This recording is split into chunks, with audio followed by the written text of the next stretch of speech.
DAZN.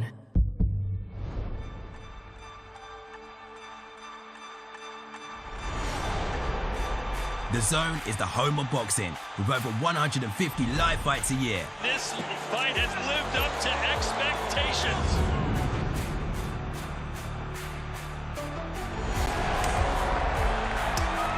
Good. Finds the cup. He's walking it, he's looking, he's begging, and it worked.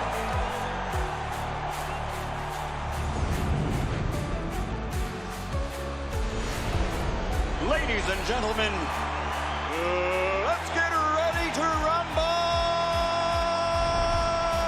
How do you like it?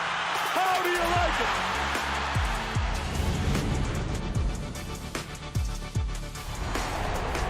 That is unbelievable. These guys will be legends in their own country, but also in the international basketball world forever.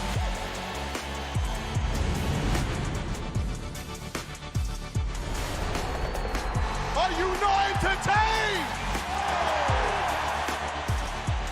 I'm not supposed to be cheering, but this is X Series. I can do whatever I want.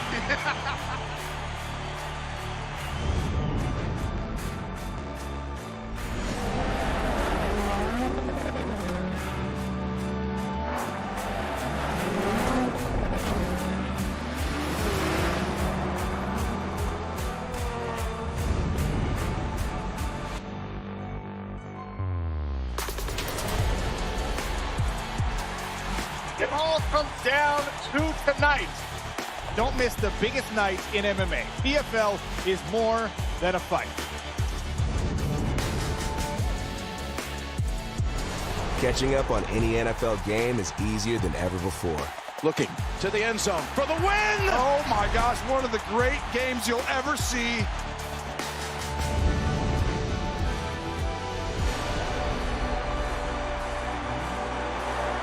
It's their time. A night to remember.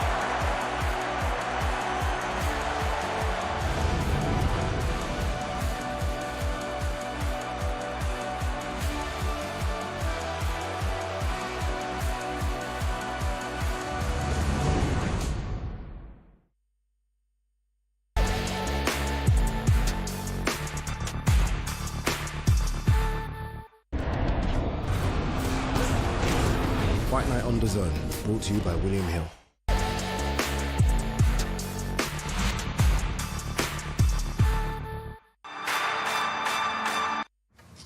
What are you doing? I gotta be me.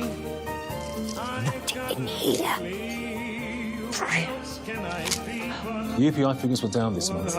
No, I want... Sandwiches. Are you crisp in or crisp out?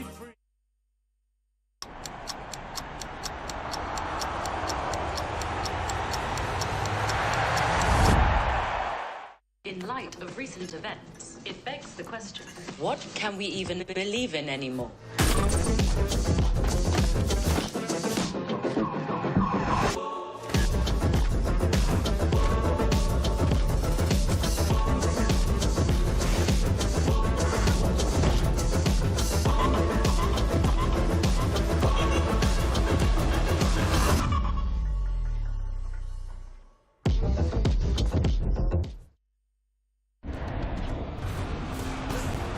Fight Night on DAZN, brought to you by That Prize Guy.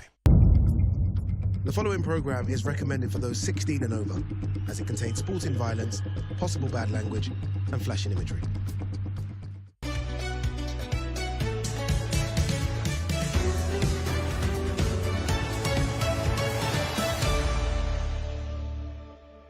This is the moment the world has been waiting for.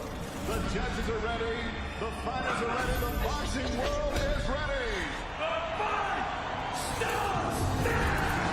Let's go. How do you like it? On the shot. So aggressive, so focused. It all comes down to this. With a corner knockout. Still the undisputed champion of the world. Fight Night, only on DAZN. Knock, knock, people. All right, so far we've done Riyadh season in Saudi Arabia and we've done it in LA. But obviously we had to come to my hometown, the best city on planet Earth, London. Now, I'm going to be showing you these sites throughout the week, but today, grand arrivals AJ versus Dubois comes from the wonderful Leicester Square, and it starts right now. Live on DAZN, September 21st, Anthony Joshua and Daniel Dubois fight for the IBF World Heavyweight title. AJ stands on the brink of history to become a three-time world champion. Daniel Dynamite Dubois, Britain's silent powerhouse, stands in his way. An explosive night at Wembley awaits. Who do you think you are? Daniel, don't disrespect me. Joshua versus Dubois. Live on DAZN, September 21st. Buy now at DAZN.com. Here we go, people. We've been waiting for this one. Don't get me wrong, all the other Riyadh seasons have been fantastic, but Riyadh season, Wembley, London edition is upon us. Anthony Joshua versus Daniel Dubois. Grand arrivals is today, and it's taking place in the magnificent Leicester Square, where all the superstars make their walks, and all the fighters are going to be making their walks this evening. And we got the team back again as well. Barry Jones, Darren Barker, all the A-listers are with us as well. Look, we've done all of these together. This one I've been waiting for the most, just because, obviously, as a London boy, I wanted a Riyadh season in London. We've got our wish. Yeah, we have, and with, you know, luckily two British fighters, two British heavyweights. That's always a recipe for a really good night. And we know how good these weeks are, how important they are, how much they build the interest of the fight. And I got a feeling this is going to be the best one of the lot. Yeah, I mean, look, we always do get fantastic fight cards, don't we? It isn't just main events, but you look at this one. I mean, it's a fantastic main event. And then the undercard is just intriguing all the way through. Oh, it is. It really is. It's stacked. Every single fight is meaningful. There's something very important for the winner, the loser. Where do they go? Talking to Hamza Siraj yesterday, you know, he's absolutely thrilled to be fighting for the European title. Tyler Denny, great run of form, you know, upset the odds against Felix Cash. I mean, it's great, and as Barry said, the main event is special. Two Brits battling it out. When you look at the styles, it's going to be fireworks. Yeah, it's going to be. Can't not be. You're right. I mean, that main event's so intriguing. Unfortunately, we have lost one. That's Liam Smith versus Josh Kelly. Liam Smith has a virus. He's pulled out. Josh Kelly stays on the card, though. That's important, Barry. Yeah, no, it is important because, you know, all that training and also for his development and moving on. And he's got a tricky little opponent here, a late replacement of Ishmael Davis here, who's even though he's a super welterweight, happy to move at the middleweight, a really competitive guy, really tricky. Took on Troy Williamson in his last fight, who still is, in my opinion, Josh Kelly's best win. Yeah, it is. And look, Ishmael Davis does come in, as you say. Look, Troy Williamson was a fantastic fight. And let's be honest, Josh Kelly, we've seen him versus Troy Williamson as well. My only question, and you two can answer this a lot better than me, only 6 days to get in fighting shape. I mean, how much of a problem is that? That's a big problem, sure. He was getting geared up for a fight, so he would be fit. Look, from what I know of Ishmael Davis, he's one of those gym rats. He stays in the gym. He's always keeping fit. I remember him doing a run with us, and he was way out of a fight, and he beat everybody. You know, he keeps in tremendous shape. People forget as well, he started his career at middleweight, so I don't think the weight's really going to be an issue. But look, in this game, you've got to be ready. You've got to be ready all year round, because you don't know, especially in this day and age, when an opportunity like this might come along, and you wouldn't want to kick yourself one day saying, I wish I was fit. How easy would it have been for Josh Kelly to say, yeah, no problem? Because we know Ishmael Davis' style to Liam Smith's completely different. It is, but this is, I think with Josh Kelly, because he's so massively skilled, he has such a good boxing brain, that I think he can adapt to any style. And I think in their training camp, even though they will study what Liam Smith does, no, they will focus on what they do well. And that's all you can do. You can box the best of your ability. You know, tactics for certain opponents are great, but if what you do best doesn't work, no, what you've done all your life doesn't work, then you do what you've done practicing for something for 6 weeks is not going to make you any better. It's just a little add-on. So he'll bet on himself, and I think, you know, he is a massive favourite coming to this fight. He has to be. All things point to him. The pedigree, you know, the experience, and also he had time to get ready for the fight. But this sport is littered with late replacements, ripping up the script and causing havoc. And Ishmael Davis is the sort of guy who might just do that. Yeah, we all remember that. Andy Ruiz versus Anthony Joshua. All right, let's remind ourselves of what is an absolutely fantastic fight card for you on Saturday night. We kick things off in the super lightweight division. Mark Chamberlain versus Josh Padley. We've been talking about it there. Josh Kelly takes on late replacement Ishmael Davis. Anthony Kakache versus Josh Warrington. You probably can see it there. No IBF world title, but there still is the IBO world title on the line. Now this one has got a lot of heat. I think it's a genuine 50-50 match. Joshua Buatsi versus Willie Hutchinson. Hamza Shiraz, I think the best middleweight on planet Earth, could be right now. He takes on European champion Tyler Denny. Then it is the big boys, Anthony Joshua versus Daniel Dubois for the IBF heavyweight title. All right, let's remind you of what we got coming up this week. Obviously, we're here for grand arrivals, Wednesday open workout, and the bonus of 3 fights as well. Some really good fights, by the way. Wembley Arena, 6 o'clock. Thursday, the press conference hosted by yours truly. London Guildhall, 5:30. Friday, we make it official from Trafalgar Square, and a few extra bits is coming your way as well. Woo. Busy in it. It's busy, it's busy. All right, if that hasn't excited you, this will. Guy Ritchie, one of, I think, the best filmmakers on planet Earth, has made a little teaser trailer for what's coming your way on Saturday.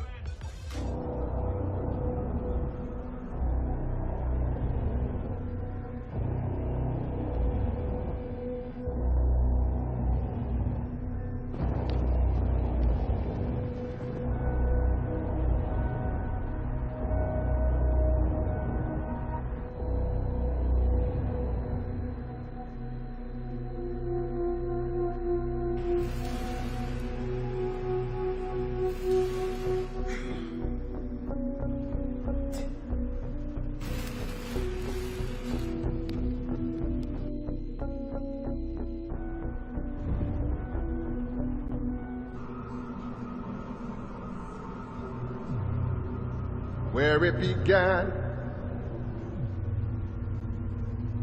I can't begin to know when.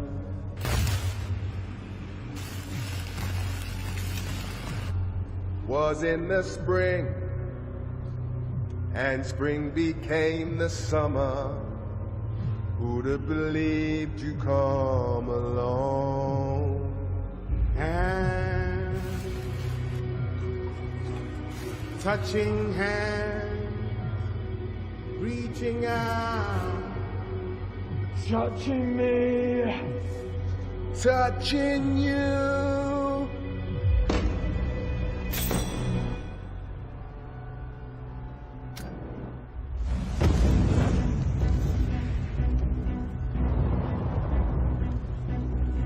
Look at the night, and it don't seem so lonely. and when I hurt, hurting runs off my shoulders. How can I hurt when holding you? Warm, touching warm.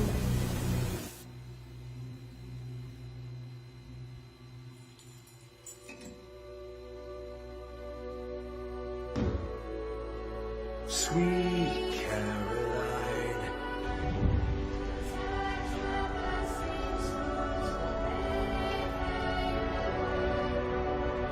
Oh, no,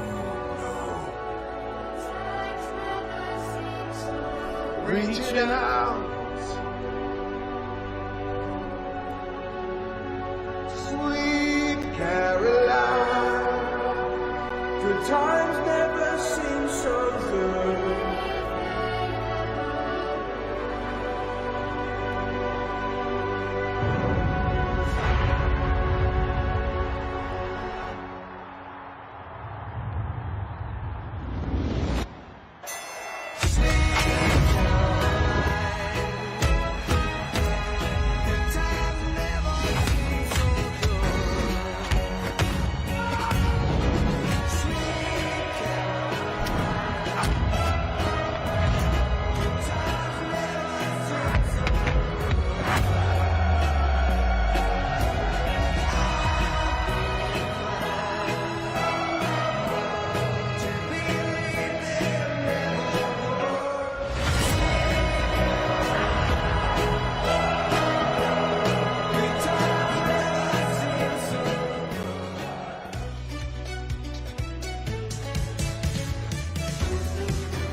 That was fun, wasn't it? I mean, how do you top Guy Ritchie making a trailer? I don't know how you top that. All right, there is a fourth member of our team today, and that's Ali Drew, who's walking the carpet. Ali, what can we expect?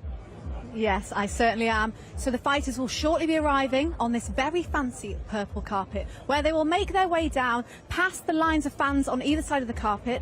Then it's the press and media, where they will pose for photos. They'll make their way a little bit further down to the best part of the grand arrivals, where they come here and have a little chat with yours truly before heading inside for more press obligations. It's very glitz and glam down here, and one thing is for sure, Riyadh season Wembley edition has well and truly arrived. I think I was there, actually. It certainly has arrived. What do you make of the carpet? What do you make of the carpet? I thought it was going to be a red carpet. It's normally a red carpet, isn't it? Well, look, it being the Riyadh season, etc., you expect a little bit differently. I like it a lot. I love the setting. I'm the same as you, proud. Being from London, we're here, home city. There's a buzz. There is a buzz about this. It's a huge event. Yeah, talking about buzz, all the buzz is about the main event. Anthony Joshua versus Daniel Dubois. So many different stories. Anthony Joshua, former unified heavyweight champion of the world. Daniel Dubois, the current IBF heavyweight champion of the world. And here you are, look at that. Look at the two big boys there, Barry. They are giants. I mean, people say, oh, AJ looks so much bigger than Dubois, but I say, listen, Dubois, from his chest to his back, that's about 4 foot. He's 4 foot deep, isn't he? I've never seen a man so wide in my life. I mean, the depth of him is amazing. His chest is huge, and you can see. And also, you look at his back, the traps on his back. You see where all the power comes from. He's in so much form now, Daniel Dubois, that if he lands on AJ early, you might see all that panic come back into AJ's in his face and his whole demeanour, and he goes back to doing Ruiz too, and staying out of the way, and then he's in trouble. It really is an intriguing match, isn't it? Because you've got AJ, who's going to be 35, who's been there, seen it, done it. You've got Daniel Dubois, as Barry said, in the form of his life. 26 as well, I guess, athletically in his prime as well. So many intriguing factors. Yeah, and look, for me, he's ticked so many boxes, Dubois, since the joy, since the USIC, you know. Did he give in? Did he quit, etc.? You don't want those question marks looming over you. He's answered that now. The Miller victory and the Hrgovic victory, so impressive. So impressive as well. Look, huge stage for Daniel Dubois. He's been in some big fights, but AJ's been here and done it before. Remember, it was 10 years ago, when he made his debut on a certain Carl Froch undercard. It's weird to look at it now, AJ walking early, but he did walk early before people. How many people were there? No, a couple of hundred. There's probably about 10,000 there, which is amazing for your debut. But yeah, to be so early on in the card, but you know, there's a lot of hype. The thing with AJ, we talk about how big he is a star now, but there's been pressure on him, you know, before the Olympics, of course, when he won a medal in the World Championships. As a big guy, there's always that extra spotlight on you. So he came out and did what you had to do in your debut. A guy who's not good enough to beat him, but he did the job. He got it in impressive fashion. He's a man made out of, he's a sculpture of a man, isn't he? He looks the part, he acts the part, and when he's on form, he produces the goods. You know what's interesting watching that clip? First, he got caught a couple of times, which was intriguing with left hooks, but he threw combinations, didn't he? I mean, we saw like 6-7 punch combinations. We don't really see that from him as much anymore. No, but you know what? From what I've been hearing from him recently, it's funny you say that. I think we're going to see a bit more of that. Look, he's found that confidence again. I think we see that after he knocks out Hellenius. That was it, right? He's back to closer to this old AJ that everyone's talking about, and I'm starting to see and hear real confidence oozing from AJ, and I think that will lead to him letting his hands go a little bit more frequent now. Talking to him yesterday, hearing what he was saying at the media day, really saying he wants to be the fighter that he watches. He wants to be that person. It's down to him now to get in the right mindset and be that person. Be destructive. Everyone wants to see that AJ. He wants to be that AJ, and I think we'll see that Saturday night. Yeah, there's so much to the AJ story. I'm guessing you guys know quite a lot, but we went and followed AJ around in the lead up to this fight to give you a bit more insight. First boxing gym I walked into, I was probably about 14 or 15 with a coach called Rick English, and all boxing was to me was just a graft. I was like, I can make more dough doing less, so straight away I was like, the same for me. Early family life, brilliant, because outside was England, inside the house was Nigeria. So I was exposed to different cultures early on. Meriden means a lot to me because there's no place like home. When I went out of the house, that was like my big playground. And that moment when he stepped into Finchley ABC was a moment that I think changed his life forever. It's not unusual to hear from a boxer's mouth about how boxing changed or saved their life. And I think in Anthony's case, he was perhaps heading down the wrong path, got himself in trouble with the police at a time where he started to find boxing. Who knows where Anthony Joshua would have ended up if he didn't have boxing to fall back on. It was all a whirlwind to me becoming an Olympian, because it was only 3 years I was an amateur, so from the time I walked into the gym to now competing for Great Britain, it was just an unbelievable turnaround. I thought let the fun and games begin. When he brought back the gold medal from the 2012 Olympic Games, it was life-changing for him, and from there on in, he's been under this microscope. The gold medal did change everything. It's been a brilliant honour representing Great Britain. Going through the Great Britain team, they gave me a ladder to climb up on, and without that ladder I wouldn't be able to stand on top of the hill. So I appreciate it, and that's why even though I'm not perfect, I try to do my best to be a good representative of British boxing. That's a lifestyle that's continued and only grown over the decade. There's not a place this guy can go unnoticed. He's the face of multiple brands. Yes, AJ. How are you? Where you been? And he's an ambassador, a role model, and that's difficult to do, especially when you didn't sign up for that. September the 21st, Wembley Stadium, live on DAZN. Anthony Joshua versus Daniel Dubois. Alpha male business now. September 21st, it's going down. Okay, cool.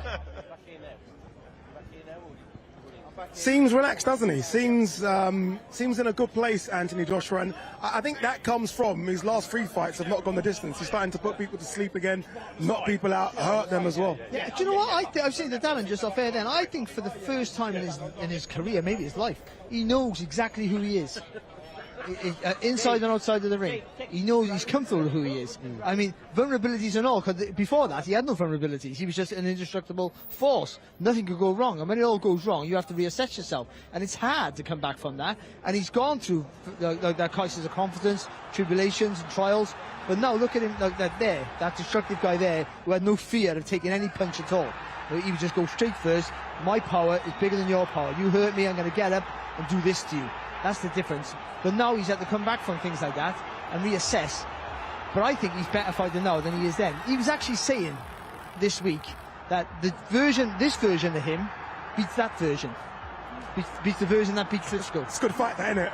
That's a good fight. Brilliant. AJ of 2018 versus AJ of 2024. It's a computer game, isn't it? Yeah. But yeah, look, like Barry said, he has suffered the good, the bad, the ugly, and he now wants to continue doing the good. You see these sort of performances here.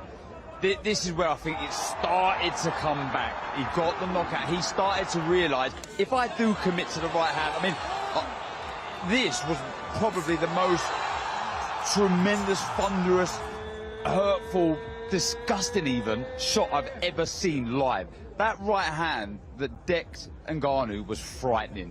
It was. What we didn't show there, what you didn't see there, was the fights against Alexander Usyk. That's when I guess the unraveling started to happen, especially the first fight, right? It was tough for AJ, wasn't it? Because he tried to have a boxing match with a boxing genius, Barry. Yeah, well, I think it happened from the first Ruiz fight, because the second Ruiz fight, he totally boxed it, and didn't worry about the power of being destructive. And I think he got into a pattern of trying to be the boxer, and he thought, I can outbox this guy. And it was the wrong tactic, of course, but you know, that's okay. But then the second time round, he tried to do it again, I think, and it was a slightly better performance, but the same result, and it looked like maybe he lost his way. Because, see, when you're adding on to your game, these are good. You always want to try and develop and evolve as a fighter. But if a new trick you learn takes away anything from what made you what you are, it's not worth having. You know, I watched that performance, and I watched the Tyson Fury performance recently against Alexander Usyk. Alexander Usyk is just that good. Yeah, he is master. You know what I mean? He's an incredible fighter. Obviously, look, your amateur background speaks for itself. His pro record speaks for itself. There's almost no shame in those defeats when you look back at it. At the time, it hurt for AJ, but when you look back, no shame. And personally, I don't think he boxed the way he should have. I think he was a little rebellious. He was listening to people saying you can't outbox the master, and he wanted to go and prove those people wrong. I think if he was to go out there like an absolute wrecking ball, he'd probably even do better than the second time. So, yeah, no disgrace whatsoever in losing to a master like Usyk. Yeah, and having spoken to AJ so many times, it's a fight he wants again as well. Obviously, the common opponent for both of them is a certain Alexander Usyk. Daniel Dubois had a go as well. A low blow. He was a couple of inches away from being a unified heavyweight world champion. But Daniel, I thought, boxed well for the first 4 or 5 rounds here. Yeah, and I was lucky to be ringside that night, and it was a good crowd, and he coped with the pressure quite well, and that might be pivotal for this fight. Or well, he coped with the pressure in a stadium in Poland full of Ukrainians that night. But he boxed well, and he coped with the pressure. But then, after he landed that low blow, and not accidental, of course, the energy drained from him. And Dubois got a great chin, and he hasn't got trouble with his bottle and all that stuff that people say. When he gets tired, he panics. That's what happened in that fight. I think, even though he had a problem with his eye against Joyce, I think he was tired. In that fight, it was clearly he was tired. But since then, he's rebuilt. I honestly didn't think he'd come back from that, Dubois. Yeah. I thought the manner in which that fight ended, I thought that would be it. Nobody is going to take Dubois seriously. I don't know, it's harsh saying that, but getting knocked out by a jab, I just thought how every heavyweight is just going to steamroll Dubois now, just going to try and make it difficult for him, and he'll stop. But you have to take your hat off to Dubois. How he's rebuilt and tick boxes is so impressive. It is as well. And look, you know about AJ's backstory because that's well documented. A lot of you might not know about Daniel Dubois' backstory. He gave access to DAZN.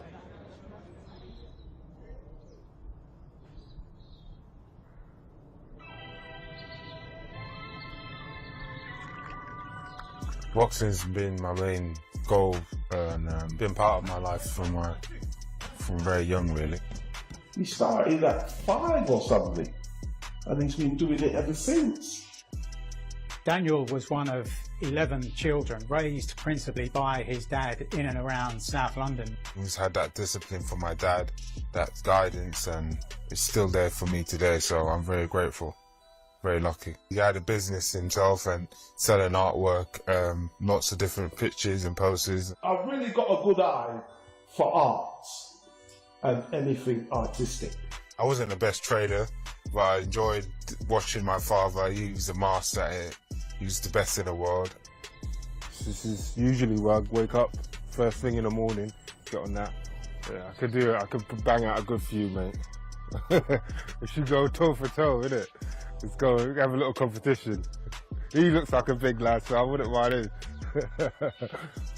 Just did a lot of sports. We used to train at Crystal Palace, so everything, all the facilities there we use it, you know, track and field, you know, javelin, everything. I love sports. Anything sporty and, you know, keep your body in shape. Yes, that's me. That's my character. Homeschooled by his dad and influenced to go into boxing gyms in and around London by his dad. That was going to be the route for us, you know, to make it out, to achieve something big. He wanted the best for his son, and he made decisions that followed that kind of passion. Yeah, Germany, Brandenburg boxed up, lots of different national tournaments, junior ABAs. I grew up around it from a young kid, representing England and GB. So I was well in it, but professional is where we needed to go. And no regrets about that, and we made the right decision. The first time I heard about Daniel Dubois was when he was probably about 16 and a half, 17. I was told he had a very interesting spar with AJ. People say he rocked me, people say he dropped me. Around that time there was about 15 heavyweights saying that they dropped me. That was 7 years ago, I can't even remember what happened then. I then sort of very quickly arranged a meeting to meet with him and signed the deal. When Daniel Dubois turned pro, there were a lot of expectations put on his young shoulders. It was difficult to match him. He's such a powerful puncher, and I think it was in his, first 15 fights he stopped all but one of them. Stan And he had a plan from the beginning that he wanted him to be heavyweight champion of the world, and that's what he focused on. Every from the beginning, that's where they'll end. And hopefully Daniel ends Anthony's reign at the top, and he can go off lastly into the sunset and enjoy what he's accomplished. Very different from AJ. He's starting boxing. Obviously, he's been doing the sport since he was 7. He's almost been groomed into this, if you like, and there has been setbacks, we know that, but I think he's done so well to overcome those setbacks. No, he has. I covered his early career as a professional, and he looked really good. He did nothing wrong. He's like boxing by numbers. He works behind that really good jab he's got and keeps it, just punches straight and long. But what's underrated for Dubois is what he's like inside. His left hook's really good. He got a good uppercut, not as good as AJ's, but he can do well inside, and he's a physical presence. So he's on you all the time. He intimidates you with his size. Yeah, the Joe Joyce defeat, that's the one, right? That was the first unraveling. He went into the fight. It was almost a 50-50 fight, but a lot of people edged to Dubois because of the power. He started well in this fight, Darren, but then we all know what happened later on. Yeah, look, he was doing really, really well. I mean, it was almost the fight where we thought it was going to be the coming of age of Dubois, but look, we heard from Frank Warren recently saying, the pain that he was feeling from that orbital, the damaged bone there, was so painful. And look, that's history now, where he's moved on, and he started to rebuild. These before the Usyk fight, and this one here was a great occasion for him. It was a very, I mean, in some respects, early on, his stock rose, in defeat. But this is where it was a lot of people thought, would he have the heart to overcome an absolute monster, a physical specimen, not physical specimen, a physical giant, if you like, in Miller, and he overcome that test, a tough test. But this one here, most people had Hrgović winning this. The pedigree, the style, but he ripped up the script again. Confidence is through the roof for Dubois at the minute. He really believes this is his time. Yeah, and what I like about that arc as well, you saw Kevin Lerena was part of that comeback, and then it's been Usyk, which was a bit too go down a level. Miller, Hrgović, he's now doing that. He's going upwards, and again, the confidence, 26 years of age, physically he looks very, very good as well. A settled training camp. This is the best Daniel Dubois right now. I think so, because the Miller fight showed it, and that was the pivotal fight, because if he failed in the Miller fight, his career at the top level might have been finished, and the way you look at him is that the guy hasn't got it. But what he knows he has now, with the power and the strength, is a good engine. Yeah. And you see the way he went into the Hrgović fight. Now, it was target practice for Hrgović the first few rounds. He thought this matter of time. He knows he got a good chin. He dined out on that, but he knows as well his engine's good. He can push you, because in the later rounds of the fight, he's still got enough energy to finish you. And what we saw in the Reina fight, getting off the floor, how good a finisher he is. Once he hits you, Dubois, you're done. Yeah, you stay hit, right? Similar to Anthony Joshua. Very quickly, Darren, obviously, look, Tyson Fury and Alexander Usyk, I think, are number 1 and 2, right? Obviously, Alexander Usyk number 1. Potentially AJ number 3. Where do you have Daniel Dubois in your rankings? Like, where is he? You'd have to put him the next couple after. I mean, look, there's Bacoli, Parker, and Dubois. You have an argument for who you favour there. I mean, form for those 3 is very, very good. Very, very good. So you couldn't really argue. Yeah, there you go. As I said, Alexander Usyk number 1, Fury at number 2, AJ here number 2, and Daniel Dubois number 6. And it makes sense. Caballero, Parker, Zhili Zhang, Martin Bacoli. It's a very, very good heavyweight division. Some interesting fights for the winner. I would have Zhang at 3, Parker 4 because of form, and I would switch Dubois and Caballero, only because Dubois just beat Hrgović. Yeah. But it's all of a sudden that division, which looked a little bit lackluster a few years ago, is thriving right now. Thriving indeed. Just start eating a bit and put on the weight and put your gloves back on, Darren. Who, me? No, not you. You stay retired a long time. All right, let's get the show on the road. Thomas Schreiber is waiting. Let's throw over to your MC, Mr. Thomas Schreiber. Ladies and gentlemen, welcome to the grand arrivals for Riyadh season card, Wembley edition. A great night of World Championship Boxing this Saturday, September 21st from Wembley Stadium in London, England.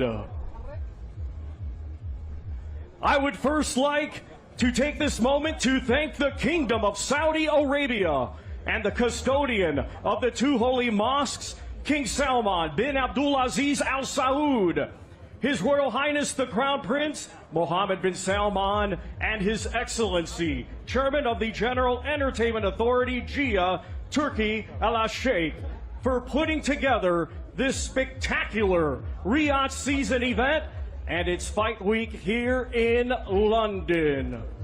Riyadh season has really re-elevated the sport, and it is genuinely being done for the boxing fans.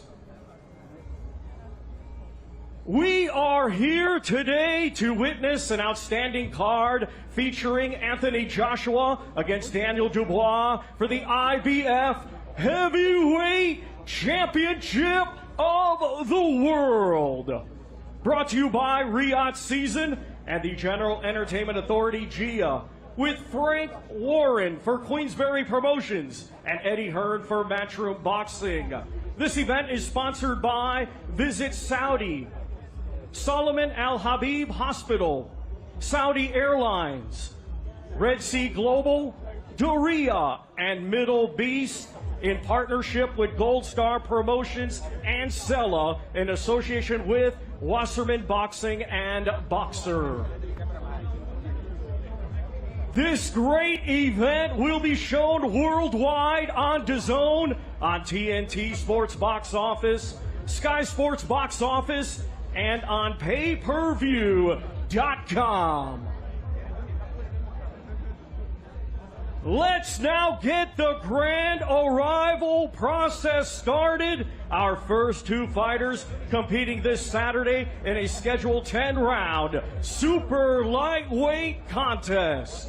First, we will welcome from Doncaster, Yorkshire, England, undefeated with 14 wins, 4 wins come by way of knockout. He is the current UBO and Central Area champion, Josh Paddy Headley.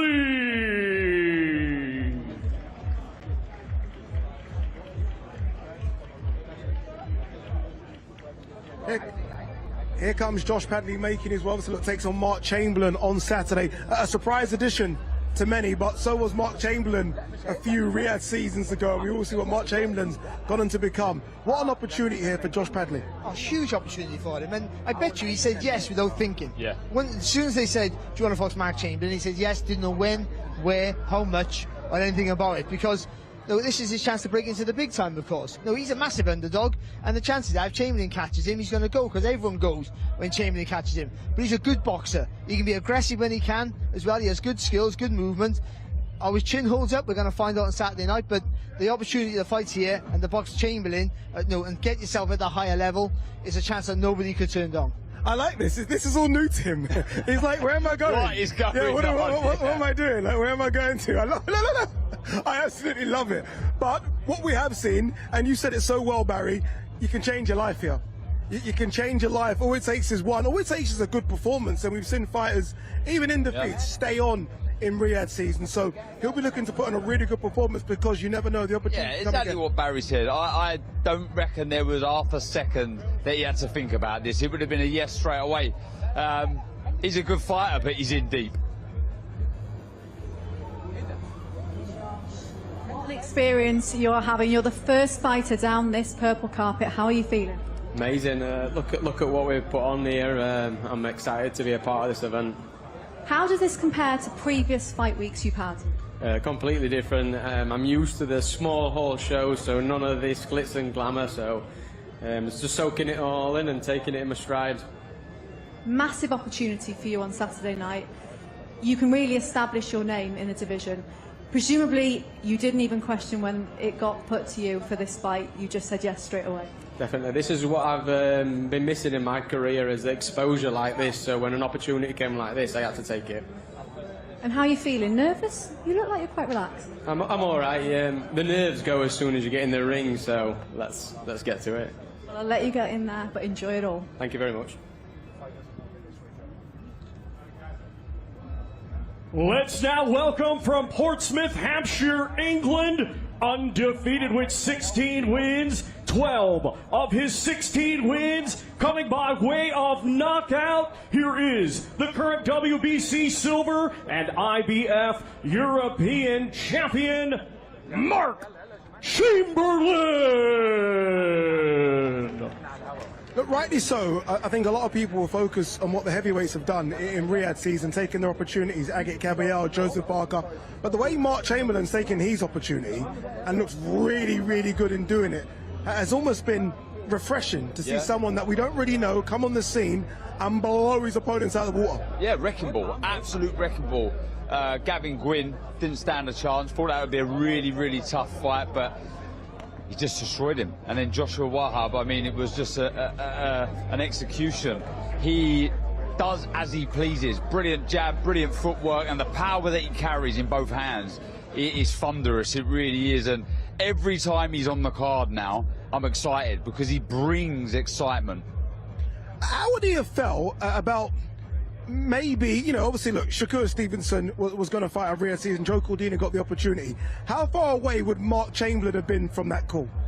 I don't think too far off, and similar to Padley, I bet he would have, half a second, he would have said yes, without a shadow of a doubt. Those sort of opportunities you cannot say no to.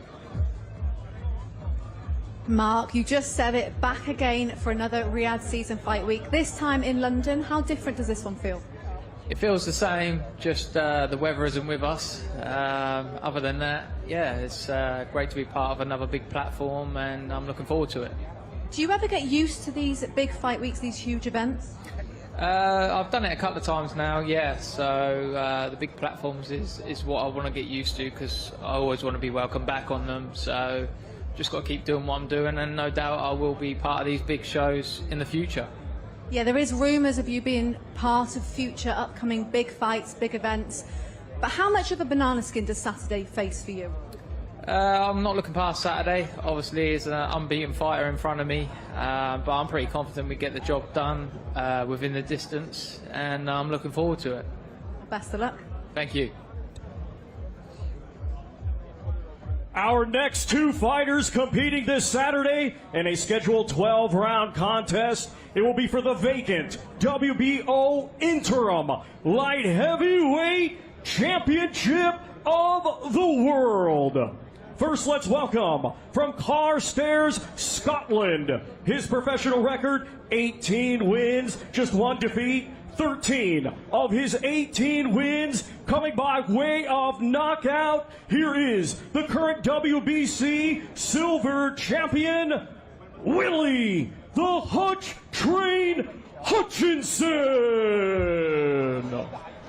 Here comes Willie Hutchinson, coming off a fantastic win against Craig Richards. Entered that one, remember, in the 5 versus 5 as a big underdog, and just shocked, I think, a lot of people, including myself. Look, I have clearly no say in the structure of events, but this could be the co-main.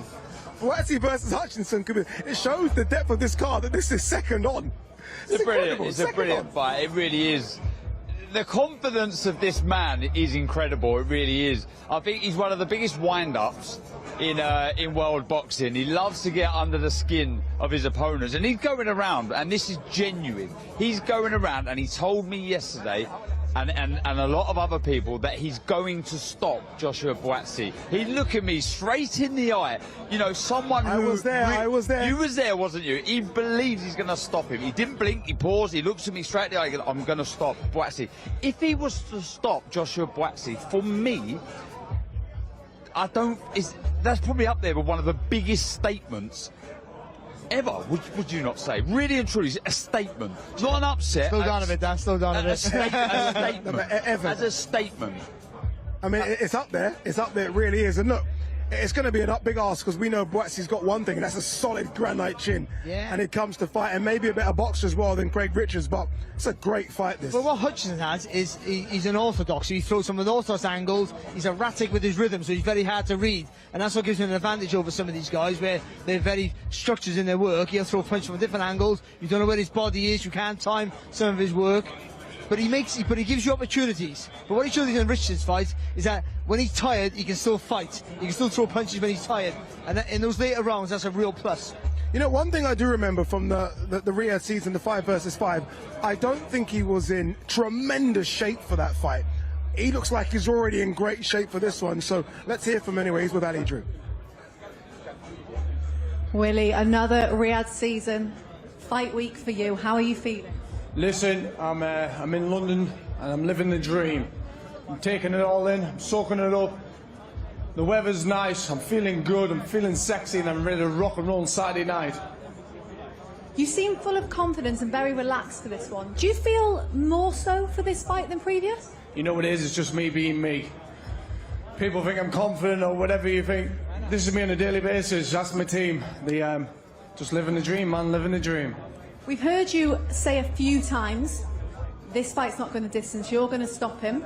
How much of a statement is that going to be if you do that Saturday night? Listen, once he's knocked out, the statement's there itself, innit? You know what I mean? I've got nothing to say.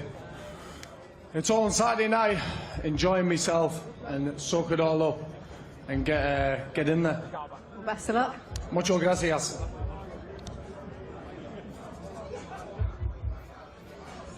And now let's welcome from Croydon, London, England, by way of Accra, Ghana. He was a 2016 Olympic bronze medalist, now as a professional, undefeated with 18 wins, 13 of his 18 wins coming by way of knockout. Here is the current British and Commonwealth champion, Joshua Buatsi. Here comes his opponent, Joshua Buatsi. As is tradition, the beard isn't cut, the hair isn't cut. He's basically trying to tell you that I've been at war. I've been at war, I've been locked away, and you know Buatsi always brings war, doesn't he? Oh, I mean, he's all business, Buatsi, and in the Olympics, he looked like the only one, out of all of them, he's the one who's going to make a perfect professional boxer. And he hasn't put a foot wrong, but there's something in that needs to be dragged out of him. There's a special ingredient in Buatsi, and we haven't seen it yet. And I think this sort of fight with a build-up as well, the first time someone's made it and rattled him in Willie Hutchinson, this is where he needs that rocket up him a little bit. He needs that little bit of a zest, a little bit of injection to get that anger out of him. But if he gets that, with all the how well he does the fundamentals, I think we see the special Joshua Buatsi and the one we talk about potentially and should be challenging for a world title. Interesting observation, because against Dan Aziz and Craig Richards, they're his friends. Ultimately, they're guys he knows. Yes, that all gets put to one side when he goes in the ring. Willie Hutchinson's not his friend. No. And it's someone that's annoyed him a lot. So we might see an angry Buatsi, which is quite a scary thought. Yeah, and like Barry said there, I think that there was a real nastiness, a rawness that Buatsi showed in the Olympics that we've yet to really see in the pros. This could be the correct opponent for Buatsi to really show us that nasty streak again. Like you say, he doesn't like Willie Hutchinson. He's going to want to take his head off from round one and really, you know, turn some heads and show people that have been sleeping on Buatsi, look, I'm back, I'm here to stay. I'm going to push on and win a world title very, very soon.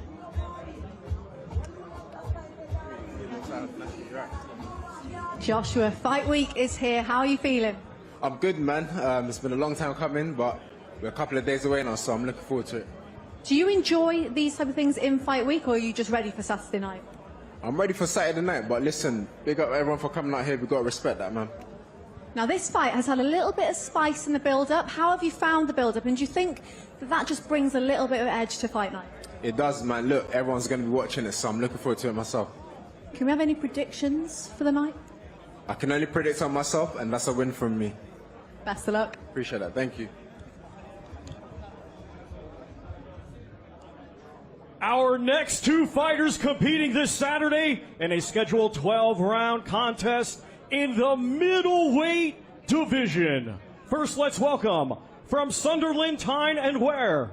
He was a 2016 Olympian. Now as a professional, he has a record consisting of 15 wins, just one defeat, one draw, with 8 of his 15 wins coming by way of knockout. Here is the former British and Commonwealth champion and current WBO international champion, Josh Pretty Boy Kelly. I'm still so upset that this isn't Josh Kelly versus Liam Smith, because there was a bit of spice in their face-off. But Josh Kelly looks good, always looks good, and we've always expected more from Josh Kelly. I want to see him have a crack at a title at 154 pounds. He makes a jump to 160. Do you think he stays there, or is this just a one-off? I do, and I think it will suit him, if I'm honest. Look, he's not going to be the biggest, but he's not going to be the smallest. What I do know, and what everybody knows in boxing, his hands are razor sharp. They're so quick, and with that extra added bit of weight, I really think he's going to punch a lot harder than he has done in the past. Skills pay the bills. He's got it in abundance. There's confidence, obviously, rebuilding from the Avanesian last. I think it looks very good in the last two fights at a level, don't get me wrong, but fair play to Ishmael Davis here. You got to give him a lot of props. Great opportunity, but it's a great platform for this man here to really push on with his career. Yeah, if he does stay at 160, as Darren alluded to there, the 160 division over here is quite an interesting one, right? Yeah. Obviously, we've got co-main event Hamza Shiraz versus Tyler Denny. You've got a certain Chris Eubank Jr. that's coming back as well into the mix. All of a sudden, there's some intriguing fights there. There's some really good fights for him, but I still see his future, the short-term future, is still at 154. I think that's where he's got his rankings. That's where there might be titles up for grabs there for him to get a world title opportunity. And I think when he was at 147 at welterweight, he struggled for weight, and with that, he had a lot of problems. He went to see counselling, he got help for that, where he got in his own head, he said, and he was just draining his energy and he couldn't perform. And in the Avanesian fight, you could see that. He drained the energy after 4 or 5 rounds and he was struggling. Now, the Troy Williamson fight was a perfect example. A guy who came at him full of pressure. The way he coped with that, his movement is absolutely beautiful to watch. World class, the change direction, he spins on a sixpence, gets on the back, you throws punches in flurries and combinations. And with the weight, he plants his feet, he gets a little bit of purchase in his punches. I think 154 or 160, we're waiting to see, but 154 is where we see the best of him, I think. And now he's boxing another 154 fighter, but at 160, so it's an even sort of fight with the weight advantage, but all the pedigree and all the experience goes with Josh Kelly. Yeah, I think the weight, he really resented boxing. He fell out of love with it because of the weight that he was losing. I think, yeah, 160, potentially 154 is the optimum weight for Josh Kelly. So good, like we've been waxing lyrical about. He's got literally everything. It's about now showing it to the world, showing how good you are. We don't want to hear it, we want to see it. Well, it's time for him to show on Saturday night. As you say, he takes on Ishmael Davis, late replacement for Liam Smith. Expect a very, very good. I've noticed on the back, Joshua Kelly, which is interesting. Josh, your first experience of a Riyadh season fight week. How are you feeling about this one? I'm feeling blessed, grateful. See the turnout. UK do it properly, man. I can't wait to perform in front of these fans. I'm probably extra grateful that you're still on the show because you have got a late replacement. Just talk to us about the sort of build-up, not knowing whether you were going to fight, then getting a change of opponent. I just switched off, to be honest. As soon as the opponent thing happened, I just switched off and just give me phone to my team, switched off social media, locked in. Obviously still on the card, so very grateful for the guy taking the fight as well, so it's all good. Yeah, Ishmael Davis has stepped in. How much do you know of him, and has changes been made in the preparations for the fight? He's a solid guy. He looks solid. He's got to bring the same sort of thing what Liam was. Liam likes to come, make it rough and make it pressure. I think Ishmael will try the same, so I'm fully prepared for the night. I can't wait. What can we expect from you on Saturday night? Showtime. Come on. Best of luck. Thank you. Cheers. Let's now welcome from Leeds, Yorkshire, England, undefeated with 13 wins, 6 of his 13 wins coming by way of knockout. Here is Ishmael the Black Panther Davis.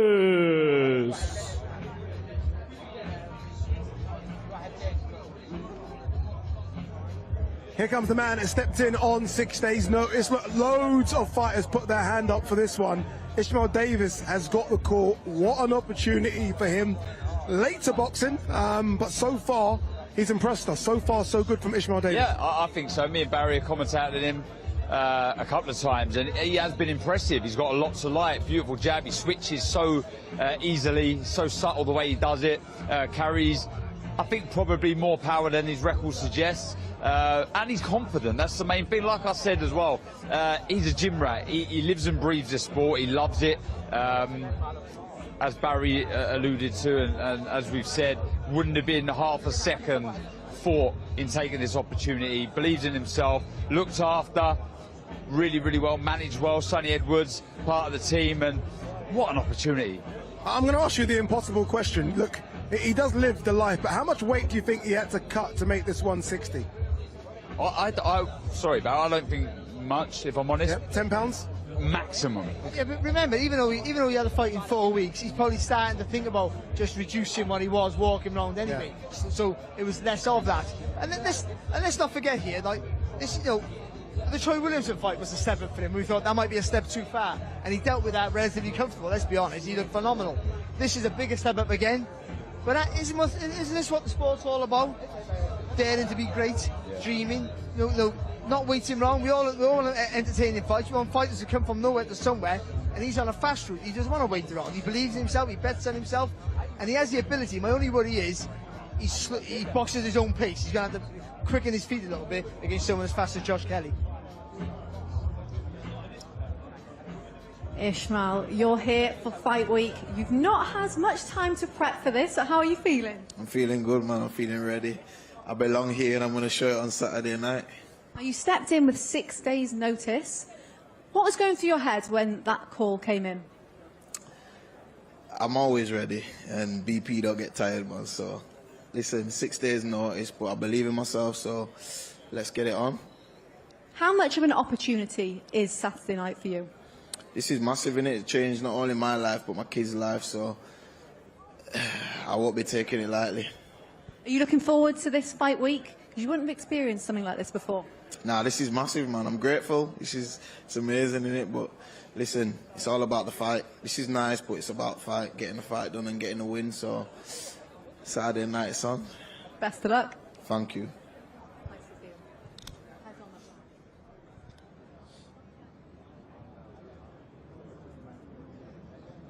There you go, calm, relaxed, Ishmael Davis, taking it all in. Obviously, look, this is enormous. Like the Troy Williamson fight, as you say, was his biggest stage. This is, I mean, you can times that by 100.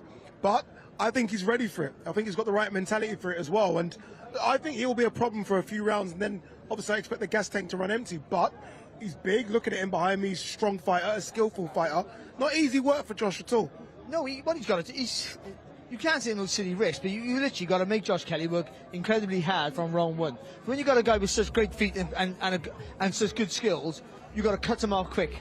And if you've got power, and I say it to everybody, if you've got power, make him feel it early. Like Canelo, hit him anywhere. And I mean literally anywhere. Just make him feel it, make him panic a little bit, make him second guess. Once you got a second thought in your brain, it slows you down enough for you to do your work. Yeah, Josh Kelly, not a stranger to late replacements. His last time you were in Newcastle when Ramirez was a late replacement as well, and he done the job there. Yeah, he looked very good. Really starting to believe in himself. Look, we've seen the skills, we've seen the variation, and we're starting to see a bit of spite and aggression and real self-belief.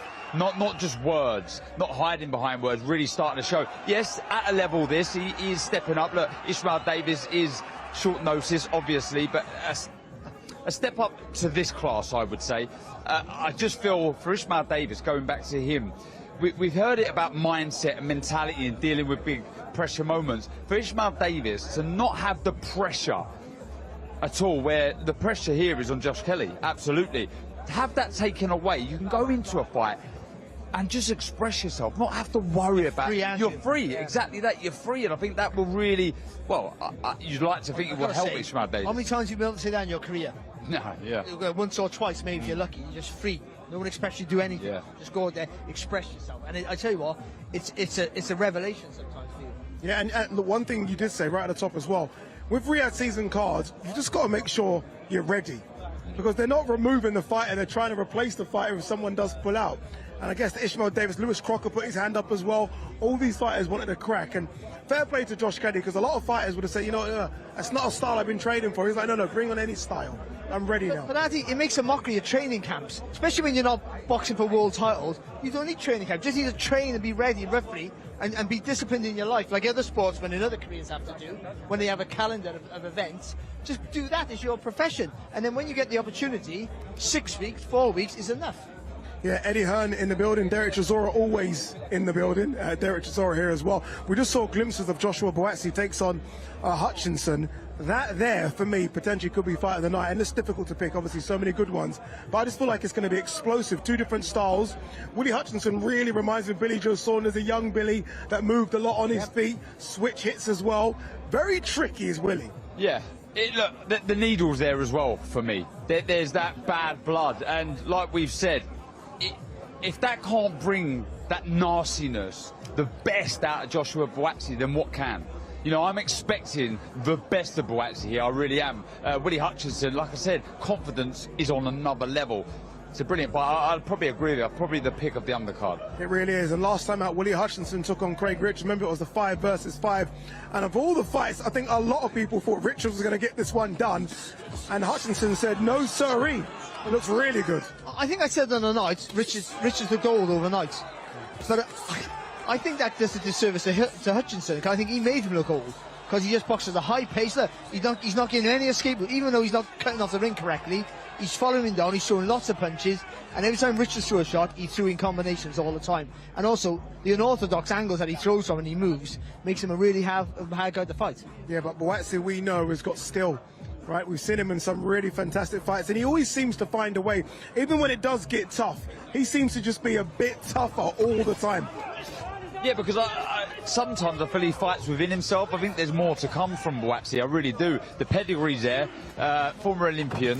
The power, that was brutal. I talk about the Ngannou knockout, that was up there. I was ringside for that fight. It was a brutal shot. The power that he carries in the right hand, and sometimes, like I say, fights within himself, and you sometimes feel a little frustrated because you know it's there. The nastiness, that aggression is natural, I feel, for Buatsi. He's got the right opponent now, Ade, to really show that and shine and look good. He's been with Virgil for a long time, Virgil Hunt in America. Have we seen any difference? Would you say you started to notice a difference? It's been about 6 or 7 fights for Virgil as well. I've seen a more patient approach, maybe, but I'm not sure that's great for him. I think the patience is brilliant to break a guy down, don't make any mistakes. But I think he was so technically good anyway. I think he needed a more, from my opinion, a more forceful approach where he takes that educated risk. Because he has the ability, he can fight. He's tough, Buatsi. He can fight he can fight at close range. He can have it with you if he has to. So you don't have to dine out on that. But because he has such great skills and timing, he can take that risk. A few Joshes on this card. We just talked about Joshua Buatsi. The next Josh we're going to see is Josh Warrington, obviously former IBF featherweight champion. Last time out against Lee Wood wasn't his night, but of course Lee Wood a lot of problems in that one before Lee got the job done. Now moving up to super featherweight. What's left of Josh Warrington, do you think, Darren? Well, we'll find out. I mean, he boxed so well here early on and surprised a lot of people. You know, I'm sure he still kicks himself when he watches this back, if he does watch it back. But he's in with a different beast here in Anthony Kakachi, who completely ripped up the script against Joe Cordina last time out. It is a very intriguing battle. It will be, and I heard 10,000 Leeds fans are making their way down to London as well, so he's going to have a lot of support there. All right, we said Josh Warrington's going to make his way out. Let's throw it back to your MC, Mr. Thomas Schreiber. Our next 2 fighters competing this Saturday in a scheduled 12-round contest. It will be for the IBO Super Featherweight Championship of the World. Let's first welcome the challenger from Leeds, Yorkshire, England. His professional record, 31 wins, 3 defeats, 1 draw, with 8 wins coming by way of knockout. Here is the former 2-time world champion, Josh the Leeds Warrior Warrington. Josh Warrington, what a servant he's been to British boxing. I mean, I've said this, and I want to make sure I say it again. No crowd better than a Josh Warrington crowd. I mean, the fans are just football fans, aren't they? They're nuts. They're nuts. The night he beat Leeds Selby to win the world title, and I didn't give him a chance to win that, and I went to Leeds scared stiff. But in Ellen Road, it was amazing. The Kaiser Chief played him in, you know, that everyone knows he plays that, but the band played him in. It was just an unforgettable night, and he showed there what he shows throughout his career since, that he's not just tough. He can box. Yep. He outboxed the boxer, and against Carl Frampton, he outfought the puncher. Let's not forget, he outpunched the puncher. Let's be honest, in that fight, and so he's shown how adaptable he can be. How far away is he from that run? That run was Lee Selby, Carl Frampton, Kid Galahad, and it was a fantastic run. How far away is Josh from that now? Quite far, yeah, if I'm honest, but he's been in with some very, very good fighters, so kind of no disgrace in those defeats. My worry for Josh, and I'm not too sure how I see this fight going, but moving up in weight against a big puncher, and we all know the first thing that goes is your punch resistance. How much chin does he have left is a big question against a big puncher. I just don't know. I think your vision goes. So, not so much your pin, you don't see the punch, and then we don't see the punch, that's where you get hurt. So, I think when you get older and a little bit shot worn, that's what happens to you. So, you see against Lee Wood, I think a few years ago, when he was boxing so well, the concentration stays the same. And in that fight, he waned a little bit, and Wood caught him, and then we see what happened after that. Josh, you are no stranger to some huge fight nights, but Saturday night looks to break all records for the British boxing crowd. How are you feeling going into this one? Yeah, it's an honour to be part of such a spectacle, such a show. Like you say, I've done, you know, many big shows up in Leeds, arenas and stadiums, but this is another level. Ultimately, though, what it comes down to is me and my man in front of me. I've got experience in being in, like I say, big shows, but it's just about me and Anthony, and that's what I'm focused on at the minute. You go into this one as the underdog, but you've also got experience going in as the underdog, and you've had some of your best wins as an underdog, so that doesn't faze you at all, does it? No, none whatsoever. I mean, I think throughout my career, the chips have always been stacked against me for whatever reason, but when my back's against the wall, then it seems to bring the best out of me. You know, I went into the last fight, even though I come away on the wrong side of the fight, you know, it was a fight I was dominating. So yeah, this one, people might be overlooking me a little bit, but I'm fully focused, and I know I've got enough to get the W. And a new weight for you. The right time to step up now? Yeah, you know what?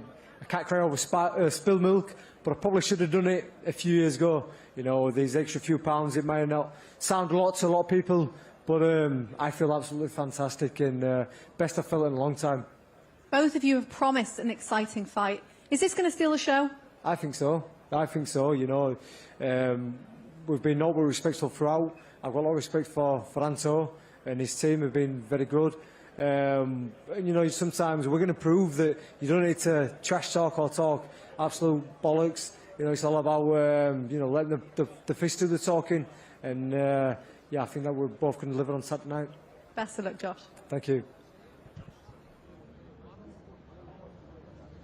And now let's welcome the defending world champion from Belfast, Northern Ireland. His professional record, 22 wins, just 1 defeat, with 8 wins coming by way of knockout. He is the current IBF world champion, and this Saturday, the reigning and defending IBO super featherweight champion of the world, Anthony the Andy Town Apache Kakachi. I watched that Joe Cordina fight back a few times, and it still shocks me as to how big and strong and devastating Anthony Kakachi looked. And I've always thought Josh Warrington wasn't the biggest featherweight. And Kakachi, and he's a huge super featherweight. There's going to be a size advantage to Kakachi come Saturday night that you ain't going to believe. And now, I guess with the IBF not on the line, there is no IBF rehydration clause as well, I'm guessing. What's your take on that again, that fight? Controversial? Which one? Kakachi, Cordina. Yeah, 100%. Shot yeah. after the break. It stopped everything. Don't remember, I thought Kakachi was winning anyway, but that changed everything. It did, and he caught on the break. He was thrown already, so you can't blame him for that. But the way he conducted himself after that, as brave as Gordina was, he barely missed with a shot, Kakachi, and every shot had venom in it. So he had the focus to concentrate on that. And he punches long, and that's where Josh Warren's going to have the problem here. Josh Warren likes to rush you, but he punches long and hard, Kakachi, so he's going to catch you coming in every time. And also, Kakachi can box. We see him against Magnesi. Oh yeah, the guy coming on him all the time with pressure, and he coped with that quite well. He always found the range for that uppercut, for that long right hand. You'd probably say it's his natural style. I think it is, actually, yeah. So, it's a hard fight, but I think Josh Warren should have moved up to super featherweight a couple of years ago, but he stayed at featherweight because that's where the money was. I think he might be a step too late now, and he's coming against a guy who might be old in age, but he's young in ambition. It took him a long time to get here now, to be a world champion. It's not on the line. He probably thought he'd never get here. Now he's here now, at this mature age. He will not want to give it up. For me, this is fight of the night. Interesting. I really hope that Josh can rewind it one more time so we get that 100-mile-per-hour Josh against Kakache, because you got to make a guy we know it's a hard weight cut for Kakache, make him feel that weight cut. And if Josh can work like we have seen in the past, you could be right. We could be onto a fight of the night here. Let's go. Anthony, welcome back to Riyadh Season Fight Week. How are you feeling going in as champion on this one? I'm feeling great. Look around. It is unbelievable. It's just great to be part of this, Riyadh season again. I'm just buzzing. How has the prep gone for this one compared to your last one? You're going into this one as the favourite.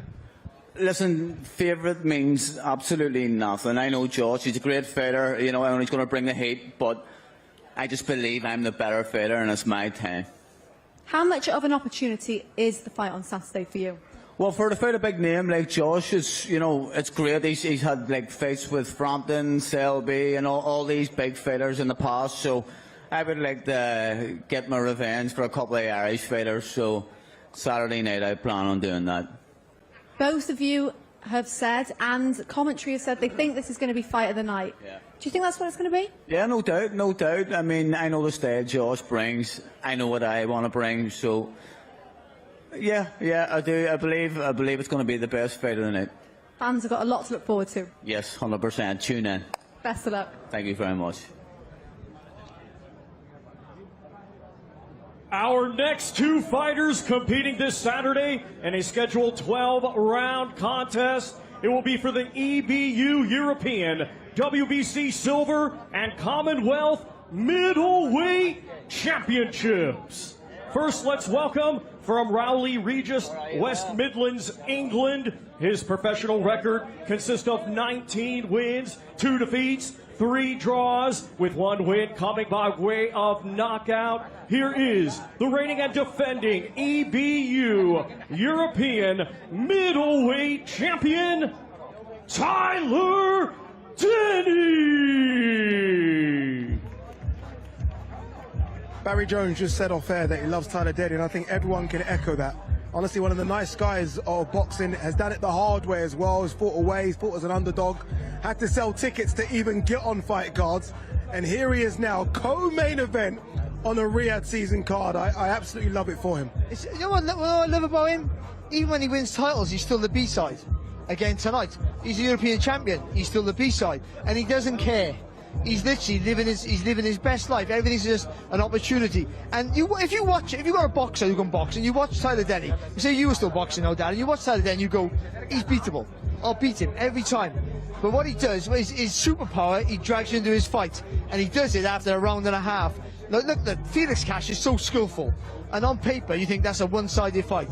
He dragged Cash into his fight straight away, and he makes you work so hard, he drains your energy. If he had power, no one would fight him. I tell you that much. And that, when you hear people talk about experience, that's experience. Being able to drag your opponent into your type of fight, like we've said, Felix Cash, very, very skilled, but this man here has more than experience. Don't worry about that. He can fight. He's a crafty, intelligent fighter, a proud champion of that European title, and it's a big task, though. I've been so impressed with Hamza. It is a big task, and it's quite a quick turnaround as well when you think of the Felix Cash one. He would have maybe taken a couple of weeks break, then gone straight into camp. Not that the Felix Cash fight was quite difficult, because he made it look quite easy, but it's a quick turnaround. Yeah, less camps, more fights. Yeah, good shout. All these camps are a waste of time. You just need to stay fit. We said this earlier on. And he's the guy who's like that. He's always fit. He's always ready. He's always near his weight. He's a professional he's a professional who's been a part-time professional most of his career. So, you know, he's the proper boxing story. He is, more than all the others, more than the Olympians. He's the proper boxing story. Yeah. Just do it the hard way. So, but he has skill. Well, the problem he has now is the secret's out. He's not surprised. People know how good he is now. They can't go, oh, I'll beat him because he doesn't look that great, because he's not knocking everybody out. He has skill, and his skill is his strength and his awkwardness. He looks like his knees are pointed in when he throws punches. He looks like he has no balance, but he does. He throws himself into shots, and he puts himself on and squared up. He gets an easy tag of the hit, and then he comes back with a left hook, and he always finds that extra punch to throw. Yeah, surprises. I really believe he surprises his opponents. When they get in there with him, like you say, you can watch all the tape you want of Tyler Denny. He's one of those guys, when you get in there with him, he just, the way he finds the target. Takes your skill away, doesn't it? Takes your skill away, exactly. Everything you feel that you've got over Tyler Denny, he'll just rip that up and he'll do his thing. He manages to nullify your strengths, and yeah, he's such a likeable guy. Look at him taking it all in as well. He signed quite a few autographs, took a few photos there.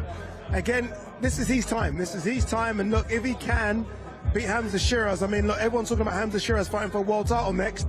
A European champion beats a world title level guy. Your next fight for Tyler Denny is a world title if he can beat Hamza Shiraz. So a lot on the line come Saturday night in our co-main event.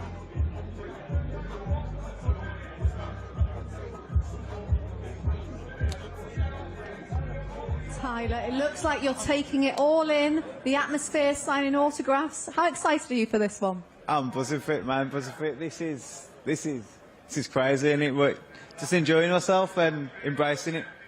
How different is this from what you're used to experiencing? You've done it the hard way. You've gone the small hall route. You've had to sell tickets. You've gone on the road. You've gone on the B-side. How different is this?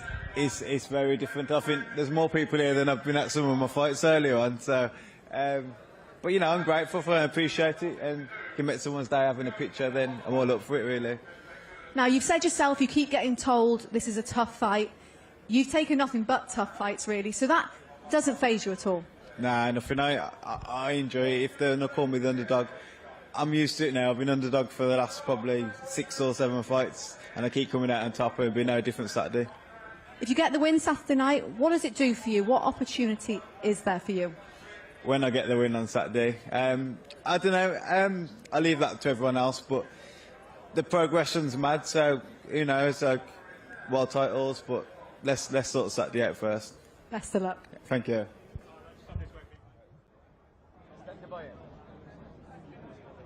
And now let's welcome from Ilford, Essex, England, undefeated with 20 wins, 16 of his 20 wins coming by way of knockout. Here is the reigning and defending WBC silver and Commonwealth middleweight champion, Hamza Shiraz.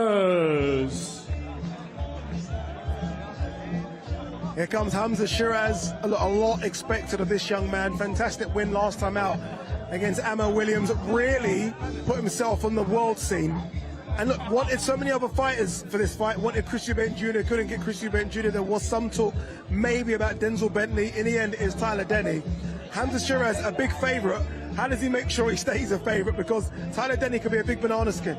I think, you know, grabbed the fight by the scruff of the neck early, which he did against Ammo Williams. He was hurt in the Ammo Williams fight, but I asked him yesterday, funny enough, at the media day, do you see that as almost a box tick that you had your chin checked and you come through it? And he does.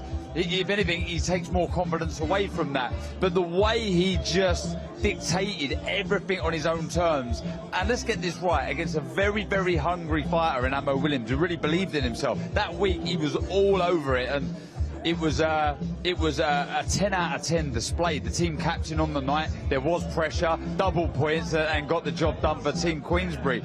But he really wants to push on. I was talking about potential fights after. Didn't really want to go into it too much, but Chris Eubanks Jr., obviously the name, wants to win this title. Just going to drop it in there, my old title.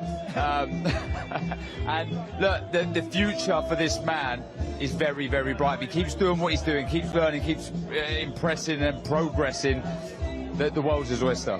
He just seems, Barry, just watching him now, sort of again, take photos. He just seems to be the real deal. He seems to have a bit of everything, right? Not just in the ring, but outside the ring as well, the full package. Yeah, he's a real respectful young man, isn't he? And he's loving the limelight, but dealing with it the right way. He hasn't lost who he is. But for me, what makes him so good is he always keeps his shape. He doesn't panic under pressure. He keeps it long. He's a big, tall guy.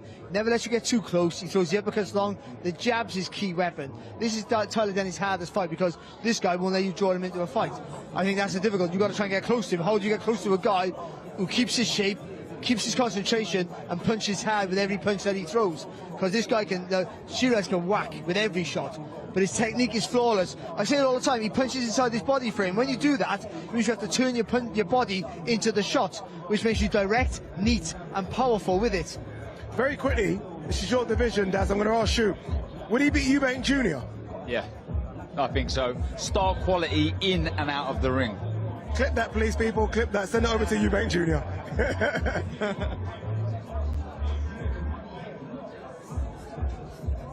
Remember, co-main event it is Hamza Shiraz versus Tyler Denny. European title up for grabs. Remember, European champion is Tyler Denny in this one. Hamza Shiraz on the cusp of a world title fight, and Ali Drew is going to speak to him now. Hamza, fight week has officially begun. How are you feeling? I'm very well, very well. Looking forward to put on a great performance come Saturday night. I just want to thank my team, thank His Excellency Turki Al-Sheikh, and yeah, I'm buzzing. You've been dreaming of fighting at Wembley Stadium for a long time. Does it feel real that it's happening this Saturday? Do you know what? It does and it doesn't. I kind of wake up every morning and have like a pinch myself moment. But, you know, it's reality now, and I've got to deal with a man in front of me on Saturday night. You're going into this one as the favourite. Do you feel pressure on your shoulders with that? No pressure. I don't feel pressure at all, to be fair. I'm blessed to be in the situation I am, and I'll make good use of it for sure. You are a Riyadh season ambassador. How proud does it make you, the fact that it's here now in London? Yeah, massive. Listen, it gives me the opportunity to perform in front of the people who couldn't come out to Riyadh. Do you know what I mean? So it being Riyadh season and me being ambassador as well, it just makes sense. And I suppose one way I could give back is by putting on a knockout performance Saturday night. Is that what you're predicting for Saturday night? Inshallah, definitely. That's the plan. Best of luck. Thank you very much.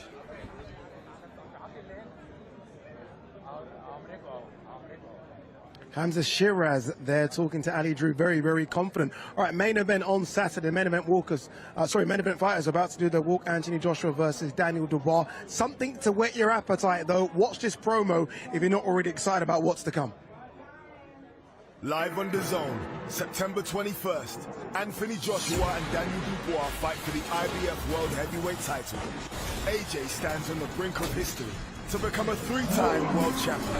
Daniel Dynamite Dubois, Britain's silent powerhouse, stands in his way. An explosive night at Wembley awaits. Who do you think you are? Daniel, don't disrespect me.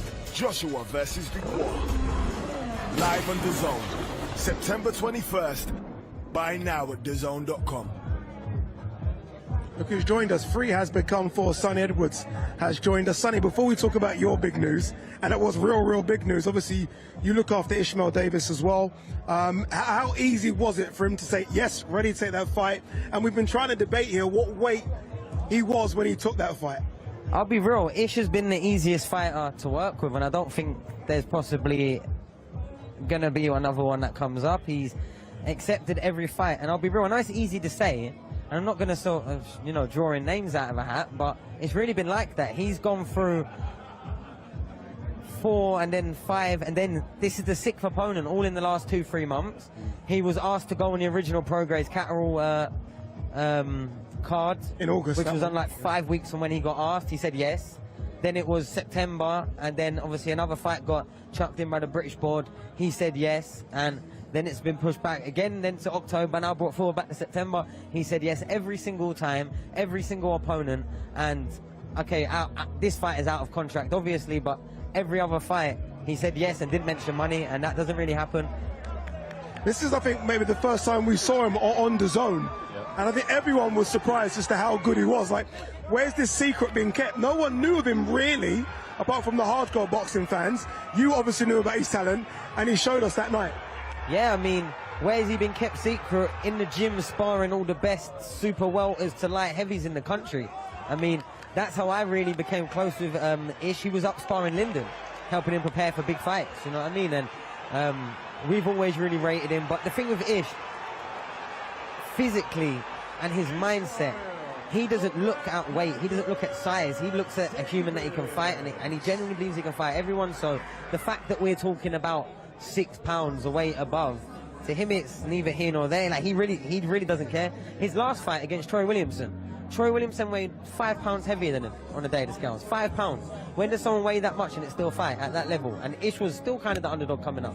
Yeah, he's a real one of a kind, genuinely. Sonny, out of curiosity though, like for your side, being a manager, etc., when that fight's presented to you and Ish, do you try and take a little bit of weight off of the 160? I'll be real, because it was such short notice and he had a fight at 154 in 5-6 weeks time on the Catterall card. He was already in kind of a place to weight cut for the weight above. If anything, it was kind of perfect. Like I said, he was in the ring last time out against the middleweight. He was a pound under. And he started his career at middleweight. Yeah, do you know what I mean? He's a phenomenal fighter, and there wasn't really no hesitation. He's always in sort of a good place. He never blows up massively. He's strong. He's had to do a weight cut as well. But we're really confident. We're really happy at the fight. I'll be real. I'll go as far as saying I preferred this fight. Take away all the lights and all the financial differences. I actually preferred this fight more than I did the fight he had originally against Lima. I'll be real, and that's me being perfectly honest. When do you stop taking steps up, or do you not? Do you keep it organic? Because he says he steps up, then you see Troy Williamson was a massive step up, and he came through with flying colours. This is a bigger step up again. If he comes through this, you just keep going, or do you sort of say, hang on, let's just slow down a little bit? I'll be real, I haven't seen a trajectory of a career in 1 fight, 2 fight, now this is the 3rd fight, raised so quickly. I've never seen it on all my years in boxing. 3 fights away from small halls to now Wembley in a massive fight. I don't know how much of it is a step up. I mean, Josh Kelly is fantastic every time he steps in the ring, and it's easy for him. But every single time I've seen him, both amateurs, WSB, and now as a pro, every time the moment comes of uncomfortability, he goes missing in the fight. And I think Avanesyan showed him no respect and got no respect, and the fight was over before the halfway bell. And I genuinely believe that, you know, Josh Kelly's best win is who? The same as Ish's, Troy Williamson. So is he ridiculously levels above? Go ask the bookies, they don't think so. Not on 6 days notice. If they had 12 weeks, they'd probably be putting Ish as the favourite. Fighter, manager, promoter, Sonny Edwards. Let's talk about your fight as a fighter. Big one got announced, Galal, your fight. It's one that we've been talking about for a couple of years. You're going to Birmingham, November. Excited about this one? Yeah, I mean, it was always inevitable. Yeah. Your brothers were going to fight. We all thought that was going to happen. Yeah, and Cal never wanted to fight him. I mean, I don't think he could ever live past losing to my brother. I mean, I think me and Galal, we don't have that sort of pride and that sort of bitterness on setbacks. I'll be real. I chuck myself in the deep end every single time. Every conversation a promoter wants, whatever fight is their A pick should be the fight that the fans want, because that's the maths of the promoter, really. So, yeah, I accepted the fight 2 months before my last one. It was surprising to me that it took this long to get proper over the line and get everything signed off and confirmed, but I'm buzzing for it. I think it's a great night for British boxing, and again, I know I keep drumming it and people are probably getting bored, but I don't remember where flyweights was doing this. I don't. Headlining shows, like, I think this will be my 8th or 9th card I've headlined. Yeah, and you're headlining so well. I have to ask about the cut. I can see it there. How's it healing? Like, have we done any spars with big gloves yet? What's the deal? Yeah, I've already got the ball rolling on everything, so I've got no issues. Forget about my cut. I want to know why my opponent that we've just announced has now been put on another fight, because for me, and remember I said this, which camera is live, yeah? That one, go that one. This one, with the red light above it. Yeah. Remember I said this, when October 1st week comes and all of a sudden it's a hand injury and a pushback and we shouldn't have took that fight in Sheffield. Yeah, you shouldn't have. I told you that. I was annoyed at Matchroom, giving him a chance to get in the ring and get out of the fight, because that's all I think that's going to happen. I know for a fact that phone calls were made from his trainer and manager to people in the world of boxing that they shouldn't have, complaining that Matchroom are making them take this fight. So here we are. I'm expecting an excuse to come from that, but I hope I'm wrong. Desperately, I hope I'm wrong. I love Sonny. Honestly, I do love Sonny. All right, the big boys are ready to walk, so let's throw it back downstairs to Thomas Triber. Ladies and gentlemen, at this time, let's welcome Mr. Eddie Hearn of Matchroom Boxing and International Boxing Hall of Fame promoter, Mr. Frank Warren of Queensberry Promotions.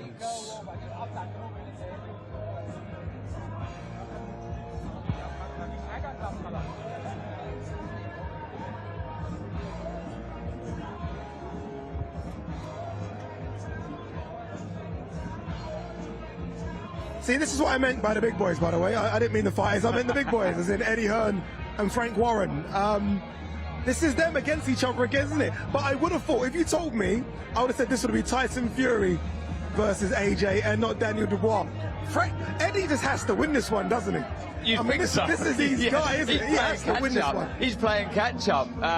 But again, it's so good to see these two working together. Look at the might of boxing right now with the two powerhouses alongside each other. But, you know, I'd love to know where this ranks in both promoters' sort of list of events. Where do you think? Where do you think this it ranks? has got to be up there. I mean, if you're looking at the magnitude of the fight, you'd have to say Usyk Fury because, you know, it's the first time since Lewis winning the undisputed title. But then you're looking at records being broken at Wembley, then that adds a certain something special. So it's an interesting question to ask. Is this bigger for Eddie than AJ versus Klitschko?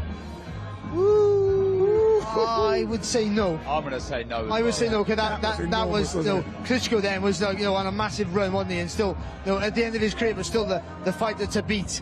And yeah, and that was such a great fight and a great occasion for Anthony Joshua. Even though he was already a world champion, that was his coming of age fight, I felt. But it is a big one for both, obviously. We all know how much AJ's played a part in the growth of Matchroom, but not just the growth of Matchroom, you know as well, Darren, the growth of British boxing. AJ has been enormous for British boxing. Yeah, I mean, look, he's been a flag bearer, absolutely. You know, and it's crossed over the pond as well. We see it didn't go his way against Ruiz, but we see the noise that AJ was making over in the States. So yeah, I mean, an absolute superstar in and out of the ring, Ade. Right, both of you are actually working together, but against each other on this one. It is another Matchroom v Queensberry. Frank, I'll start with you. Your man is going in as the champion. How are you feeling about all this? I'm excited. I think we've got a fabulous show on a great fight on Saturday night. And it's going to be an all-action fight. They're both massive, massive big punchers. Won't go the distance, but it's going to be really exciting while it lasts. Both of you have been with the main event fighters for their entire pro career.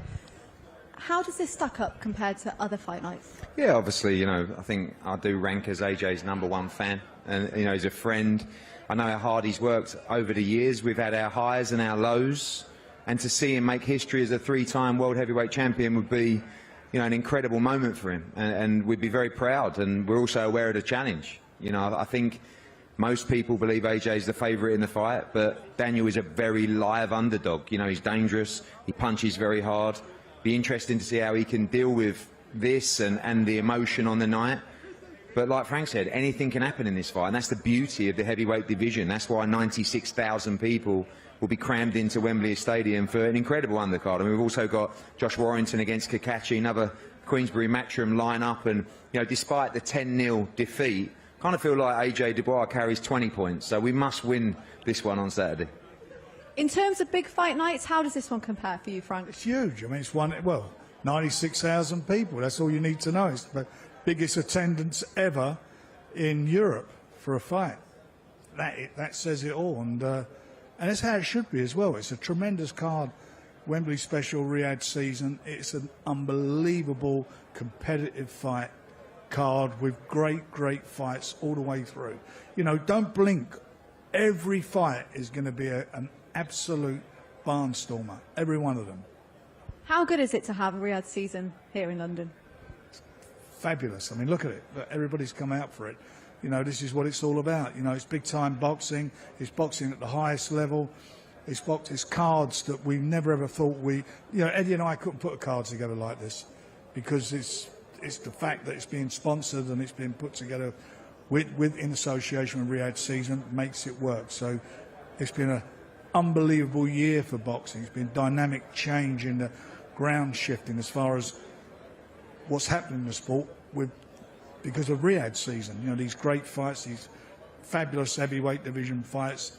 You know, suddenly the heavyweight division is just on fire, and we're going to see some seriously hot, burning flames with these two guys throwing these big punches on Saturday night. It's going to be something extra special and exciting. Yeah, something maybe fans haven't got to experience yet in the UK. Yeah, and you know, the fight where we saw it in Los Angeles recently, we've seen it in Riyadh. And you know, I know that a lot of people talk about his excellency, but to see the comments from British fight fans and American fight fans asking to bring Riyadh season to London or to Los Angeles, we never thought we'd see Riyadh season in London. And I'm glad we have, because it's a massive shot in the arm for British boxing. You know, as Frank said, this whole project has really been less than a year. 11 months since the first Riyadh season event, and we're getting to see all the big fights, all the big cards. You know, not just Riyadh season London coming up, but Bivol Beterbiev coming up in just over 3 weeks. For me, probably the best fight in boxing. And then, of course, the Fury-Usyk rematch in December. So, you know, an amazing run for the sport, and we've got to enjoy it, you know. And I think the entire card on Saturday, fantastic. Throwing a bit of Liam Gallagher, Sweet Caroline. I think... you know, Turki Al-Sheikh is not going to quite believe what he sees on Saturday when he feels the energy from the British fight fans. When he hears it, it's going to be amazing. You know, this is probably one of the biggest sporting events to take place in this country. There's no doubt about it. And it's going to be, as I say, I keep emphasising how special it is. Watch it. You haven't got a ticket. I don't think, you know, you can't really. I think there's only a couple left. If you haven't got a ticket, watch it on pay-per-view, because you will see something special. This is going to be a special night of boxing, topped off with an unbelievable competitive heavyweight fight. It certainly is. It's going to be spectacular, and best of luck to both of you. Yeah, best of luck to both of them. Obviously, Eddie Hearn does need to get a win over Frank Warren. All right, we saw a bit of this earlier, AJ and comedian Tom Davis. Let's give you a bit more.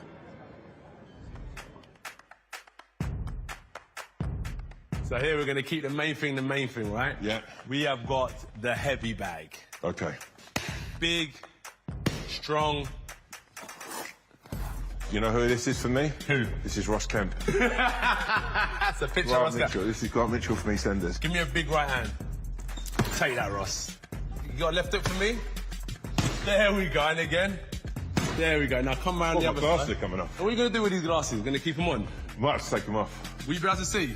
I can see that bag, and I can. You know what? A lot of it is picturing, isn't it? It's there. It's not even what. Yeah. It's visualization, right? Lovely. This is Grant Mitchell. Yeah. Ross Kemp. Lovely stuff. You see that, Ross? Yeah. You see that? Yeah. You want some of that, Ross? Don't want none of that. Yeah. It's my fighter right here. Don't want none of that. Come see me, man. Come see me. Come see us. Step out of Wolford. You know what I've got. Yeah. Oh, steady there, my boy. Yeah. All right, good. So we've done our warm up. Get in the ring. Let's do it. I feel like I got that fire in me now. One of the biggest moments, obviously, for getting in the ring for a big fight is how do you get in the ring. So some people flip over, some people step over. For me, just one of them. Wrestler style. You like that? Andy, you think it was good? Oh, yeah, I liked it. Entertainment. And what's your vibe? Oh, I just kind of walk up, one leg, dip, and the other leg. Oh, God. That was cool, yeah. What do you reckon? Sort of similar sort of coolness, but... How do you feel being in the ring, though? Oh, it feels nice. Is there a certain type of buzz that you get? Yeah. How do you... For me, it reminds me a little bit of, like, when you're on stage as a stand-up. Yes. That first punch, right, is got to be a little bit like that first joke. If your first joke doesn't hit... It's going to be a long night. It's a long killer of a night. Let's practice, right? Okay. Bang. Right hand, let them know. Yeah. I'm here to drop punchline after punchline. Okay. Yeah? So you got your jab, your left hook to the body, right uppercut, right hand, put them together, 1-2, 1-2 hook. Nice. Jab again.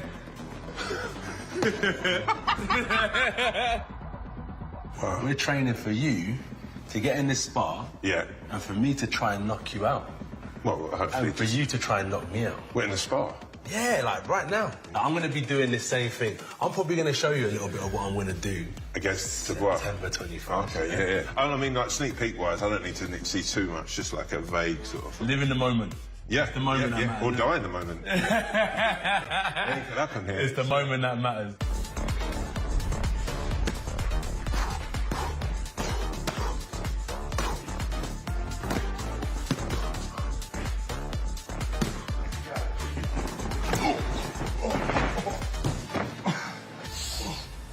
Jeez. Told you, serious sparring. Getting ready for a big fight. Let's go. No, I think it's me. Let's go. Let's go. Let's go. You got this. I think I'm... Let's go. Have you got a toilet here? Yeah, it's in the back. It's in the back.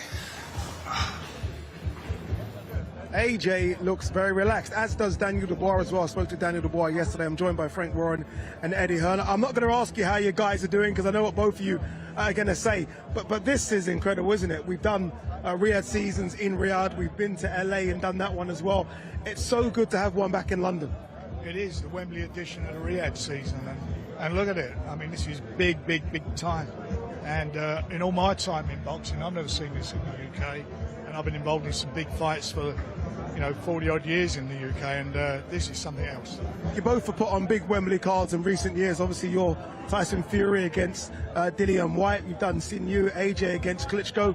Just how big is this one on Saturday in comparison to both of those? Oh, they were huge. I mean, 90,000, 94,000, but it's the depths of the card. I mean, me and Frank were just commenting on this lovely lilac carpet that we've seen. I mean, it runs really the whole length of Leicester Square. I dread to think how much that carpet costs, let alone being open air at the Odeon in Leicester Square. Throw in the workouts tomorrow, not just the media workouts, but 3 fights as well, with top prospects on the card, the press conference and the huge weigh-in on Friday.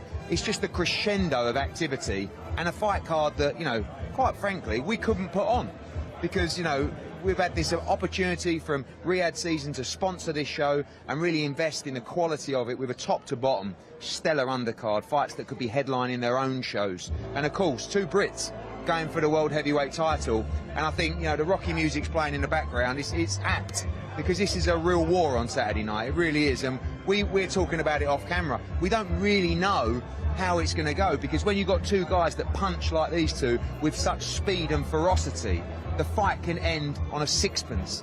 And I think that is, why it's so compelling. And, for us, obviously, we're Team AJ. We've both had these fighters from their professional debuts. And although Daniel stands as a world heavyweight champion at the moment, let's be honest, this would be his crowning moment if he was to be victorious. And for AJ, make history in that small group of 3-time world heavyweight champions.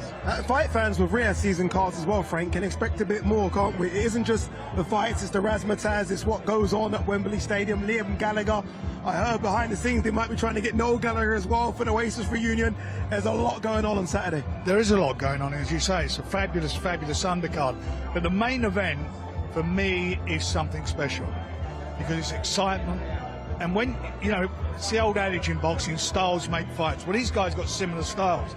They're both big punchers, they've both got good jabs, and it's how it's going to gel. And I can't see either of them wanting to take a backward step, because whoever takes the backward step is going to be in trouble. And I think they know that. So they're going to be trying to impose themselves. And the only way you can impose yourself when you've got somebody who's a puncher, you've got to hurt them. You've got to really hurt them. Both of these guys can hurt the other. And that's right. So that's what it's going to be. Who blinks first? And this is a fabulous, fabulous fight. And this occasion is just amazing. And it's just amazing. The whole thing about it, from top to bottom, Riyadh season in the UK. I mean, this is absolute big, big, big time boxing. I don't think I've ever seen anything like this in America, even in America. This is even in the big Vegas shows, and you was in Vegas recently. Absolutely not like this. Not like this. As well. I feel like it's always been must win for AJ, right? Ever since he turned pro, you can't lose, you can't lose.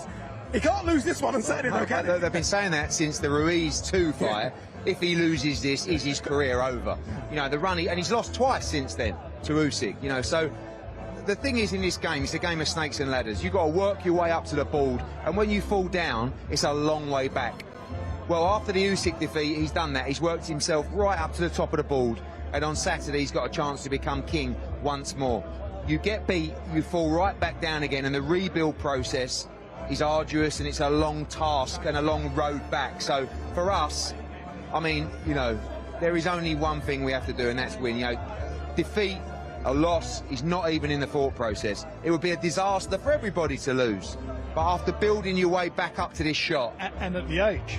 Yeah. At his age. Frank, So I just got mate. a bit more pressure, but at the age, you know, try and pile a little bit on, you know.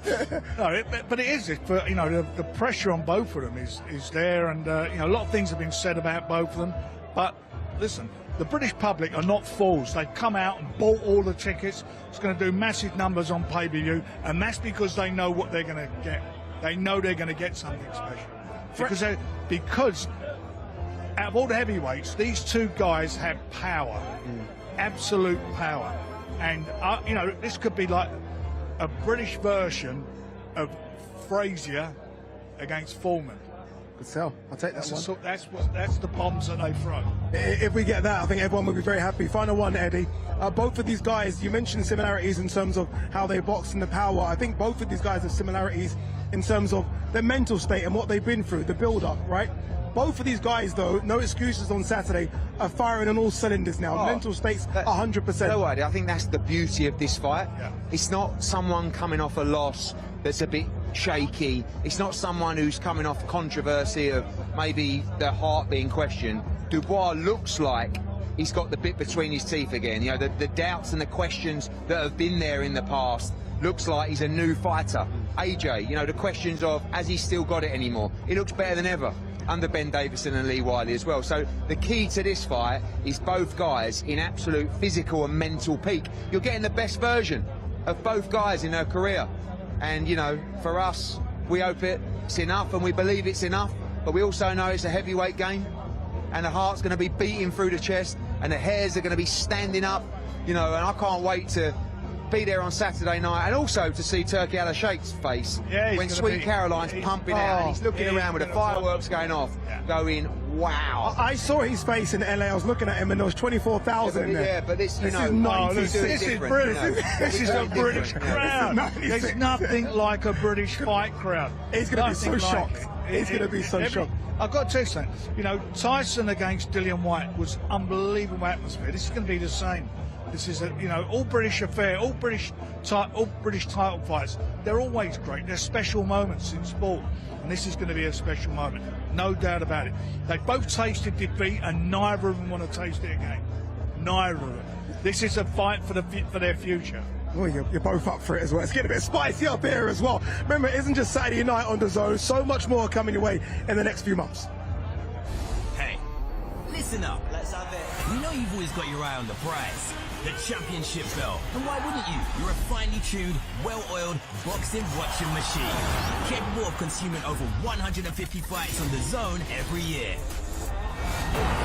We've gone big, we've gone global. Churning through combinations, comebacks, and non-stop knockouts. Where are you? With big fights every week, you're the best in the world. So go on, get that belt, champ. DAZN, undisputed. They're up for it. Both of those guys are up for it. Frank has this little twinkle in his eye. He started talking about AJ's age. AJ's going to be 35, etc., etc. I think Frank thinks he's got the right horse here. Yeah, he does, and I got to be honest, form would tell you that maybe he's right.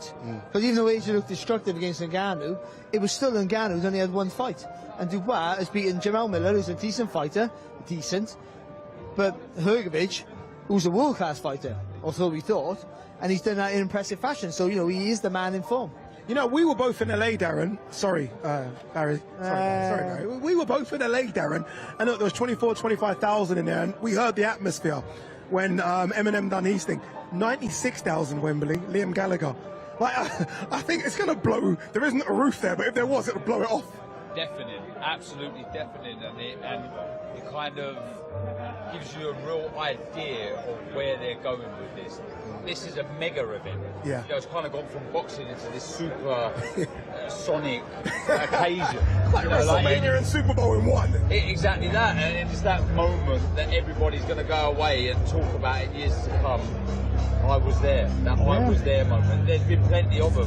One of them was AJ Klitschko. There's been, arguably all of the fights there have been special, but this one, I think, with the axe, it's just a superstar occasion. You know what's very interesting about all these big fights, and look, we've seen them all, right? Whether it be AJ ones at the Principality, AJ ones at Tottenham, Tyson Fury at Wembley, Tyson Fury at Tottenham. Sometimes it's very difficult to remember the co-main and the undercard fights. With these ones, you're going to remember the undercard fights as well. Like, it's an all night of boxing. It isn't a case of turn up at 10 o'clock, it's a case of turn up at 5, get your popcorn and enjoy it. Yeah, it is, and I think that's for boxing fans. I mean, for general sports fans, they just want to see the Gallaghers, before the Gallaghers perform and the big fight. But for us boxing fans, to see all these fights so intriguing, no, this is a special night. It really is. If you're a boxing geek, you're not missing this for love or money. You're not, are you? No, you're not missing this at all. AJ versus Dubois. I was lucky enough or unlucky enough to be in between the two giants as they did a face-off, and I got a little touchy, it's fair to say. Let's talk about the trainers from both of you. Both of you have got new trainers. Ben Davison's done a fantastic job with you. Don Charles has done a fantastic job. I remember when I changed trainers, you were like, a trainer can't make a fighter and all that type of stuff. Of course a trainer can make a fighter. It's massively important. Sorry, I said? I remember when I changed trainers, I remember hearing you saying that a trainer can't make a fighter. All he needs to do is be motivated himself and so on and so forth. You're one of the people that would disrespect me when I was making a lot of decisions based on what I was doing for my career. And now we're here talking about the benefits of trainers. So as I said, just like we spoke about Daniel and you making claims to what I've done wrong and how he's handled me in the gym and so on to try and boost their credibility, 100% a trainer... I've had to boost his credibility. He's gone and done it in the ring. A trainer plays a massive part in the development of any fighter. 100%, a senior figure in any athlete, any businessman's career is a massive part of their success, 100%. And that's why I went far and wide searching on ways to improve. And that's why I'm here now. It's not just off of my back. And you get fighters blame the trainer when they get beat. He's in a positive place right this moment. Why is that? Because he changed trainer? No, because the results are there. So it's nothing to do with the coach? Of course it's to do with the coach. I'm not saying... Trainers, really, isn't he? Sorry? He's got 3 trainers. No, he hasn't. He's got one Don, guy... He's got Kieran, he's got his old man. In the corner. Kieran's here. He's not his trainer. His trainer is Don. Kieran works... He's on the pads all the time, isn't he? Yeah, but that's not his trainer. Well, and I've got to tell you something, you know... If he's I'm on just the saying, pads... it makes a difference. Having a good team around him. It seems like when we... I remember when AJ had 3 or 4 in the corner, you know, it's very similar. It's a team that's working, and it is working, because obviously the results are there as well. But at the end of the day, when he's in that ring, he can go back to the corner, be given his advice, but at the end of the day, he's got to be able to perform and do it. Well, he's shown it, certainly in his last 2 fights, what he's all about. But the thing is, actually, when you're saying about you got to motivate yourself, that's actually wrong in Daniel's regard. You know that. No. Because it's his corner that have been motivating him to get through fights. I don't agree with that. His dad's been helping him get through fights. Don, Kieran. Without that, he would never have got through the Gerard Miller fight. His dad is a big part of his career. Of course, obviously. But he needs to motivate him. That's what I'm saying. You're saying the fighter's got to be motivated. Is that true? What are we arguing about? I just want to fight. You know, I ain't got nothing. No, but Daniel, it's okay. We've got a few more minutes, Daniel. Very quickly. Let AJ talk. Let Eddie talk. Very quickly though, Daniel. Eddie, I know you're always supremely confident when it comes to Anthony Joshua. 21st of September, does he become a 3-time heavyweight world champion? Yeah, obviously. I mean, that's the teams are going to say what they're going to say. I think the great thing is both guys are in tremendous form. It's funny that before AJ started coming through, everyone wants to psychoanalyse him. Now he's like this guy who's unbeatable again. So it doesn't really matter. Now you're psychoanalysing Daniel. Poor Daniel. Correct. He just wants to run up. Yeah, he don't want to sit here because he's had... When Daniel turned pro, he was so young, he never had a chance to really win that much as an amateur. He won gold in London. I mean, the pressure that he's had over the years is unbelievable. And now it's just like we're free-rolling now because you get to a point where you're really comfortable within yourself and in your career and in your life. And AJ's there. No doubts, no worries, like this, that, it's just go out and perform. And this is a real fight. But, you know, I see what you say about knockouts and all this. He can win it any way he wants. He can outbox him, he can outpunch him, he can outfight him, he can outsmart him. But it's going to be a proper fight. And, you know, the best man will win. And this is just another step for us to his destiny of becoming undisputed world heavyweight champion. AJ, final one from yourself, obviously. Wembley, many moons ago against Vladimir Klitschko, probably your best night. as a boxer. Excited to go back to where it all really started. Adam Smith famously coined the phrase lift off. Honestly, speaking from the bottom of my heart, aside from belts and aside from it being him, I'm just ready to fight. Both of you have said that as well. Both of you said exactly the same thing. Yeah. Let's go. Let's go. But let's wait till the 21st. Yeah, not in me in the middle, please. If he wants to swing, go. Let's go now. Sharp, relax. Relax. If you want to go now, let's go. Relax. If you want to go I'll now. put this chair across your face. Don't disrespect me. No, you can't intimidate me. Don't disrespect me. You can't intimidate me. Don't disrespect You can't intimidate me. Daniel, don't disrespect me. Who do you think you are? Daniel, don't disrespect me. You can't put this chair across your face. Don't disrespect me. Hear me? Nah, don't disrespect me on my life, my boy. I want this little boy, you know. Don't disrespect me, bro. I don't know who the this guy thinks he's talking to. No. It's good. Don't take disrespect lightly, Dan. Dan, don't take disrespect lightly, you know. Don't sit on the table telling me we can go now and do all of this and that and try to call me out. Relax. We've had a good face-off here. We've had a good conversation. Don't turn it into something that you don't want. Clearly, he wasn't scared at all. I was ready. I was ready to go at any moment. I just wanted Did the sweat get sticky and you just I just want everyone to know I was ready to go at any moment. But you know what I really liked about that clip? This Daniel Dubois didn't back down. Yeah. Didn't back down. Like AJ said, tell that boy not to disrespect me. I guess sort of talking about his age as a kid, and Dubois was ready to go. What the cameras didn't show there, it took a few minutes after for Dubois to kind of calm down. He was ready to go. And there he is, Daniel Dubois in the building, ready to come and do his walk. Obviously, last time out, Barry looked incredible against Philip Hergovich. Philip started so well, and Daniel Dubois just flipped that fight on his head. No, he really did. And I go back to about the frailties that he had, and it's all in his head. And now he knows he can push through that wall, and he has that fitness to get him through in those later rounds. So that's a real telling fight for him. But tactically, he's got to be smart in this fight, much smart. He can't be taking punches like that off an Anthony Joshua. He must know that. But his jab's his weapon. He has better footwork than people give him credit for, but his jab is the key to him winning this fight. Right, there you go. You can see him in the picture there. The current IBF heavyweight champion, Daniel Dubois, about to make his walk. So let's throw it to your MC, Mr. Thomas Triber.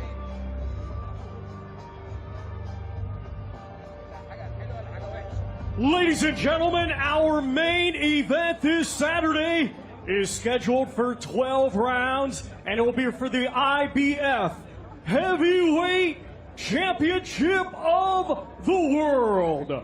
Let's now welcome the participants. First, the defending champion from Greenwich, London, England. His professional record, 21 wins, 2 defeats, with 20 of his 21 wins coming by way of knockout. Let's welcome the reigning and defending IBF Heavyweight Champion of the World, Triple D, Daniel Dynamite Dubois.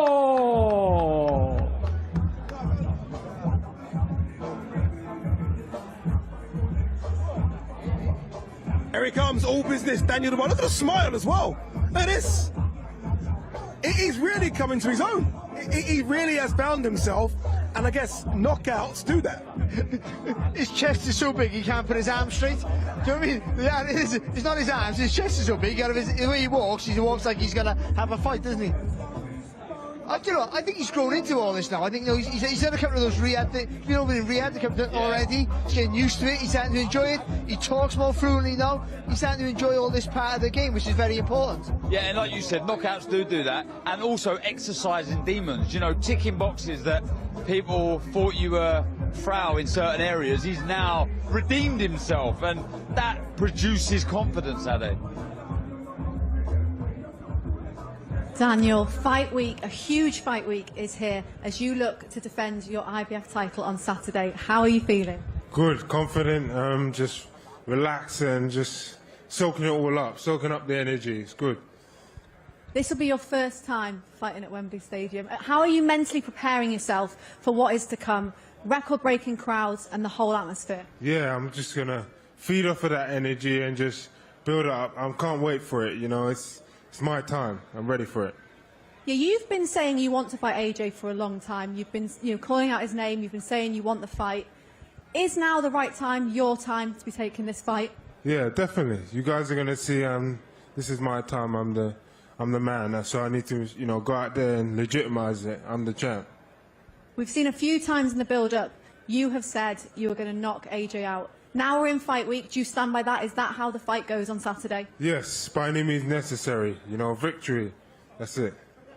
Best of luck. Good stuff. Thank you.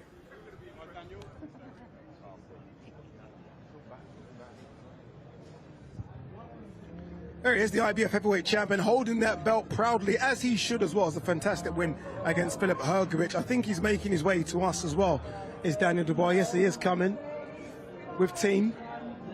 The big man. And he's always got a smile on his face now as well. There he is, there's the big man. All right, Daniel. All right, you good? Good. We were saying a bit earlier, you're used to this now. You've done a few of these Riyadh seasons. This isn't new to you. You did it against Hrgović, you did it against Jarrell Miller. Do you enjoy it? You can be honest, do you enjoy it? It's the drill, I'm just... It's part of the routine before the fight, the ritual. So let's go, man. And how important is it that you have done it before so it isn't new? Because I can understand, for someone doing this for the first time, this could be a bit daunting. No, I'm experienced now, so all of this media and everything, I don't get let any of this faves me. This is the build-up for the storm on Saturday. Why are you so happy? I can see you're always smiling now. You are the most relaxed person I've ever seen going into what is a major, major fight. Where does that come from? I'm just, what's the point of getting all worked up for nothing? I'm ready to fight. If wherever we have to do it, we're going to do it. So no, you're not fighting now. Don't do that again. Don't do that again. Daniel, no, listen. I see you recently, really weird, filling up the cars in the petrol station, and we were talking a little bit, and I said I congratulated you on the way you performed against Filip Hrgović. You kind of alluded to the fact that you're going to fight like that again. Are you going to force the action against AJ? I'll do whatever it takes to win, if it means just rushing in, dogfight, headbutts, everything. Anything to win and retain my belt. Do you want to hold the centre of the ring, though? Do you want to be the boss? No, you in that guys ring? are going to see. Don't worry about that. All right. Don't worry about it. Don't give everything away. Don't tell him everything. You also thought you were going to be a world champion, but did you ever think it was going to be this big? 96,000 people in Leicester Square. Do you ever imagine it was going to be this grandeur? This is big, man. This is big. This ain't the biggest, but this is big. And I'm really just soaking it all up right now. Yeah, it's great atmosphere, and I want to just feed off the energy on Saturday. Do you, obviously, look, you've got the belt there, and me and you have spoken about this as well. Do you feel like a current world champion, or is it a case of you beat AJ, you raise the belt aloft, and that's the crowning moment? No, I'm the champ, so... I need to operate like one, and yeah, I'm the champ for now. I'm the champ. What does it feel like to be a world champion? When you start off and you turn pro, that's the dream, isn't it? To hold one of those aloft is the dream. You've got one. What does that feeling feel like? Feel even better on Saturday when I win. So, I'm just in the zone. It's what I wanted since a little kid. Starting the young boxing at the Repton and all the clubs we've been to now today. So yeah, I'm ready for it. Final one, what's the rest of the week look like? Apart from what you've got to do with us in terms of media obligations, in terms of training, sparring's over, what do you do now? Is it just stay loose, get the body in shape? Yeah, it's just the usual rituals, just sharpening up and not exerting myself too much, just being explosive on Saturday. And you will be explosive. Daniel Dubois, thank you very much. There you go, look at him, look at him, look at him go. The current IBF heavyweight champion. And you're right, he is massive. He's so wide, I had to do that when he was talking to you. I had to do that because he's so big. There was a massive wall in front of me, just like anything else. But honestly, you see that the smile on his face, the confidence. And I asked him because it is a big moment on Saturday, and you can see zero nerves there. Yeah, I think because when you're on form, when you're in form, when you have a success, not just wins, the way he's won, I think now he believes in himself fully. There's no doubts anymore in his mind, and I think that gives you that confidence, that inner confidence. Forget about what you sell to the public, what is inside you, and I don't think he could hide it. And see, he's nice and relaxed. and that makes him really dangerous. Yeah, I think Really that the Jarrell Miller fight really opened up something with Daniel Dubois. I've spoken to him about it. I think it's the Philip Hrgovic fight, though, a guy that was definitely ranked in the top 10 of most governing bodies. It's that win that really kind of said, okay, Daniel Dubois is a legit heavyweight threat. Yeah, because Hrgovic was a classy operator, could punch, well scored, good amateur pedigree, and he took some big shots. So it was kind of the perfect fight, or perfect performance rather, for Daniel Dubois, because he had to go through a bit of everything there, and he got the win most importantly. See, I think he can box better. I genuinely do. I think now he'll learn now that if he can tidy up the early work that in that fight, and he can do what he did maybe from like, the halfway stage on, early in the fight, that's a world-class performance then all of a sudden. And he'll need it on Saturday because AJ's in pretty good form himself. And AJ's used to this experience, he'll be full of confidence, and he'll want to old man him, if you will, in that, and intimidate him with his presence and his fame and popularity. All that plays a factor on Saturday night. But Dubois is as confident as I've ever seen him. Yeah, he called AJ the king, to be fair, but he said he's going to be the king slayer. That's what he's using all week. Do you know what? I think there's a sense of pride coming from Dubois. I think he's proud of himself. He's proud of what he's achieved. He's proud of what he's overcome. And I think he's proud to be in this position. This is what it's all about. Creating history, fighting in front of these sort of crowds on these occasions. If you're going to get nervous, I understand it. But if you're going to get overawed by this, then there's something wrong. This is what top-level sport's all about. AJ is here. You can see the car there. AJ's making his way into Leicester Square. He's going to be making that walk down the purple carpet and then eventually to us as well. AJ's in the building. This is new to AJ, by the way. This type of grand arrival in Leicester Square. He's never done this before. So it'll be interesting to see if he soaks this up or it's just another walk in the park, another day in the office. Yeah, go on, Barry. Go on. I think he's a more relaxed, because he's mature now, isn't he? No, he's not old. I'm just saying, I think he's in the peak of his powers. But he's more mature and he understands all these obligations now. I don't think he puts pressure on himself. He realizes he has to do it, but he'll only do what he wants to do now. I like this new Joshua because when he first turned pro, he was media trained, everyone complained, we couldn't see the real him. And then when we saw the real him, he was too street for too many people, and they all complained about that. It's like, what did the guy got to do? Now he's got the balance right. I'll be what I want to be, and I won't force it on people's throats. I'll just be who I am. And that's what he is now. So I think he's enjoying this part of his career, probably more than any other part of his career. I think this may be the last stage of a phenomenal career he's had. I think he's enjoying it. Yeah, and AJ said he's got a few more years to go, so let's hope, because we do want to see more fights at Wembley Stadium sold out. One thing Daniel Dubois did say there I kind of found interesting was, I'll do anything to win. And he kind of mentioned the dark arts, the elbows, the headbutts as well. We saw that against Hrgovic. Hrgovic complained a few times. AJ's got to be careful because he does steamroll in, doesn't he, Daniel Dubois? Yeah, and he had to kind of do all of that in the Miller fight also. You know, in there with a man mountain, an absolute beast when it comes to weight. And he went through some tough periods, and I think he understands now it's not always going to go to plan. Sometimes you're going to have to dog it out, and sometimes you've got to bend the rules a little bit to unsettle the favourite. Let's get it right. I think AJ goes into this fight a favourite, so he may have to try different manoeuvres, different tactics, the dark arts, etc. But he understands how it's not always on your terms, is it, Barry? Sometimes you're going to have to do it different ways.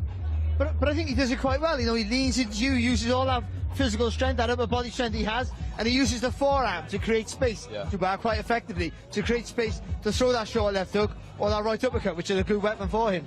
You know, you've been very open and honest about where you think AJ is. I remember after the Helenius win, you were still, again, honest about where you thought AJ was. 2 fights after the Helenius, now Otto Wallin and Francis Ngannou. Where do you think he is? Yeah, I think he's in a good place now. And let's bear in mind, it's not who he beat, it's how he approached the fights. So the Helenius fight, it wasn't a great performance, but the finish was what he needed to believe in himself. Because all those fights before that, really, he hadn't really committed to any attacks. He didn't believe. He always worried what was coming back. That combination, jab up, jab down, and right hand over the top, he just went all in.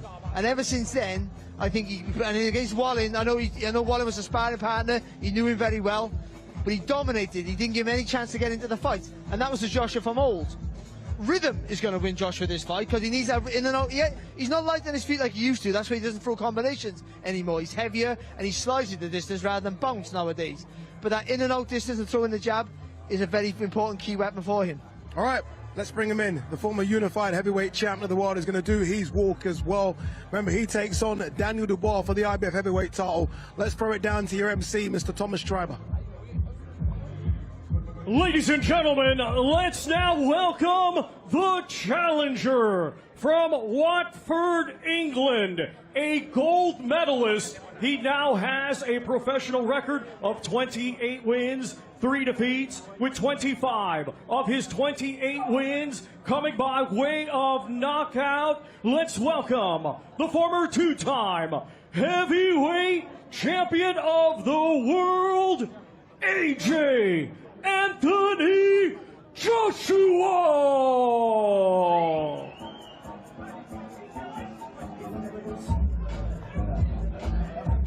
Here he comes, former two-time unified heavyweight champion of the world, Anthony Joshua. Could be a 3-time heavyweight champion of the world come Saturday evening at around 11 o'clock.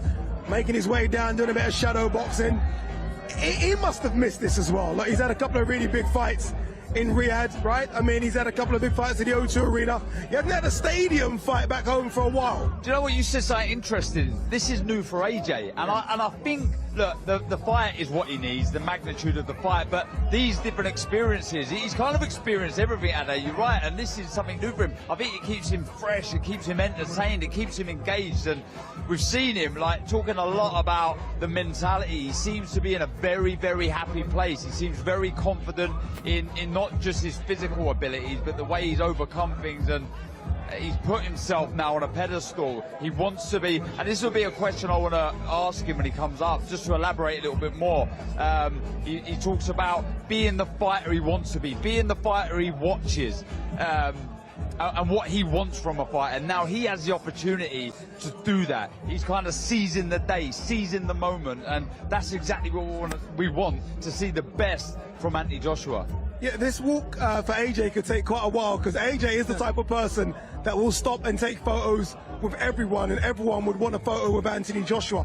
Barry, look, it is a special moment for AJ. He's been doing this as a pro since 2013, in big fights since 2014-15. He's always in a big fight. He's always in a fight he can't lose. Mate, these fights, like, he made stadium fights a norm. He made them become not like we want. Oh, a stadium fight. He's like, oh, okay, it's another Joshua fight. So it's unbelievable what he's done for British boxing. I think he thinks he's going to walk right through Dubois. I think he's so confident. I don't think he sees this like everyone else sees it. That no, he's a favourite, but there's jeopardy and risk. I think he thinks if he can box the way he boxes, he bullies Dubois and knocks him out. You were seeing his demeanour. He looks so relaxed and so confident. Whether that's just real confidence or arrogance, a bit of arrogance, no, I think that's not a bad thing. Exactly what you said there, I think it's true. I think he's got absolutely no doubt he's going to steamroll Daniel Dubois. I mean, they're watching AJ from everywhere. Everyone's got a vantage point. They're inside restaurants. They're hanging. Look at that kid there, hanging from the rafters. Look at him as well. I think AJ loves this. I think AJ went through a strange period where he was the people's champion, right? He was the people. And then that moniker went to Tyson Fury. And I almost feel like AJ's trying to wrestle it back. And he might have it back. And I feel like he loves getting the love from just the casual fight fans. Because that's what he brought to the sport of boxing. Millions and millions of casual fight fans. Yeah, that's when you know a superstar is born, when you get the crossover from different sports. You know, the grandmother next door knows who Anthony Joshua is. You know, it really crosses over and captures everyone's imagination. You know, when you turn the newspapers round, it's a boxer on the back pages. That hardly ever happens. Is Anthony Joshua or Tyson Fury? He's crossed over. Like, I mean, the noise, you can hear it here. He's a star, and he always will be a star whilst he remains in boxing. That speech, when he beat Klitschko it was a great fight, but his speech, and I said this before, his speech after that fight was maybe better than the fight itself. It had every young kid who boxed, thought about boxing, or walked past the boxing gym. I guarantee you that Sunday they were knocking the door saying, "Can I have a go?" Even me as an old man, I felt like getting. I didn't go to the gym, but I felt like going to the gym. It was inspirational. He said the right thing at the right time, and for a hero and a heavyweight champion of the world, that's what you want. If you are one of the very lucky 96,000 people that are going to turn up at Wembley Stadium, well done. If not, there's only one other way to watch it, and that is scan the QR code on the screen. Don't miss this. You can't miss this. Daniel Dubois, super confident, the champion. AJ wants his belts back, if you like. Plus a fantastic array of undercard fighters as well. This really is going to be something special. And if you are a Liam Gallagher fan, then I mean, come on. I'm in the scan the QR code for Liam Gallagher, right? Oasis, don't forget, was my era. Well, the end of my era. But I still had hair. Are we talking about the Rolling Stones, wasn't it? Oh yeah, they're all the same to me. I don't know. But look, I mean, AJ's been mobbed there by all ages. All ages. Females, obviously, we know about that. They look at the young there. And again, it's an inspiring, those kind of young guys to get in the gym, probably already in the gym, get on some gloves and have a fight. Yeah, and look, he's helped the longevity of the sport, certainly in this country, because he has inspired boys and girls to get in the gym, and that's what we need. Because look, eventually Anthony Joshua is going to retire. The sport of boxing is going to need new stars. So it's these kind of icons, these kind of stars that help this sport, the longevity of this sport to continue. I'm not looking past, sorry Barry, I'm not, and I promise I'm not looking past Daniel Dubois because I think he has a problem on Saturday night. I watched this and my imagination runs wild as to how big Fury AJ would be. Oh mate, like they'd have to shut the city down. Like we've been spoiled by we've had Anthony Joshua who like reinvented all the massive occasion, and then Tyson Fury who took over and looked like an unbeatable force until Alexander Usyk. So there are two great heavyweights in the UK at the same time. They've got to fight. That's the only thing. They've got to fight. And I think they can fight you. Whatever happens now, I think what happened. We saw the fight is a good fight. Whatever happens on Saturday night, by the way. But if he can win and Fury can do what some people don't think he can and get the revenge against Alexander Usyk, then that fight is bigger than it's ever been before. You can see there's about 4 or 5 people around AJ. They are trying to usher him to get to Ali Drew. Again, I did say this could take a while because knowing AJ the way I do, he will sign all these autographs, he will sign all the posters, he will take all the photos as well. And I like that. A lot of these people have been waiting 2 hours. And do you know what? A lot of people will forget that. A lot of people will forget that he's doing this. You know, people are trying to hurry him up here, but he's not. He wants to give these people the time they deserve. You don't know where these kids have come from, and these are kids that look up to Anthony Joshua. There could be a future Anthony Joshua there asking for an autograph, and I hope this doesn't get overlooked, what he does and what he's doing for the sport. Yeah, I think, I always felt sorry for Anthony Joshua when I thought the pressure he was on from the offset about all the fans demanding his attention, sponsors. He couldn't walk out of his door to check what watch he had on, what hat he was wearing, what shoes he had on, what car he got in. He just couldn't be himself. He couldn't go and get a paper without thinking, hang on, am I wearing the right stuff? I got to speak to everyone I walk past. And that's a horrible pressure to be in. But I think he's done it for so long now, and after all that, being the saint of boxing, to the evil guy, because if Fury's the saint, you got to be the evil guy, and then when Fury's the evil guy, you're the saint. That's how it works, unfortunately. But now he seems to be back in the good books. He's in a good place, and I think, and like I keep saying, I think he's as confident in this fight than he's ever been. Is this part of AJ and the bravado of saying, I'm the man, I take my time, I do what I want? Because I mean, this has been like 25 minutes. Yeah, now. I don't like that. You know what though, with Dubois, going back to Dubois, I think why we're seeing him quite relaxed, I think he's kind of happy taking the back step, if you like, because of the star that Anthony Joshua is. I don't think he actually minds being the B-side. I think he's more than happy to be so. I think that the pressure he feels is on this man here. There will be majority of Anthony Joshua fans in the crowd, so I think that's why we're seeing Dubois a lot more laid back and relaxed than we're used to seeing him. Well, let's be honest, Dan, there's more pressure on Joshua, not just because of who he is, but he's a favourite. If he doesn't, and also whether he is in his career, if he gets blasted out, bulldozed by Dubois, which is not impossible at all. That's a viable option. Where does he go? Can he come back from that? Well, as a heavyweight, you can always come back. I said that all. You can recycle a heavyweight so their legs fall off, literally. But like, it's going to be hard for him, mentally, physically, and everything about that. So he has to win this fight. Dubois is young enough, and because he is boxing Joshua, he can rebuild. For Joshua, I'm not quite sure. So I do wonder if Joshua would want to rebuild.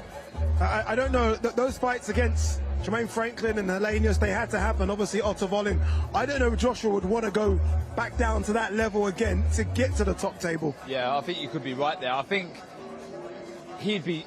You get the impression he'd kind of be shocked if he was to lose on Saturday with the confidence he's showing, and how would he deal with that defeat, that being that shook from a defeat? I'm with you. I don't know, would he want to do that again, the hard work of rebuilding, the stick that he's going to get? But on the flip side, would you want to retire on a defeat? I don't know. Well, ultimately, most boxers do, unfortunately. We know all that, Darren, but I mean, how do you say no?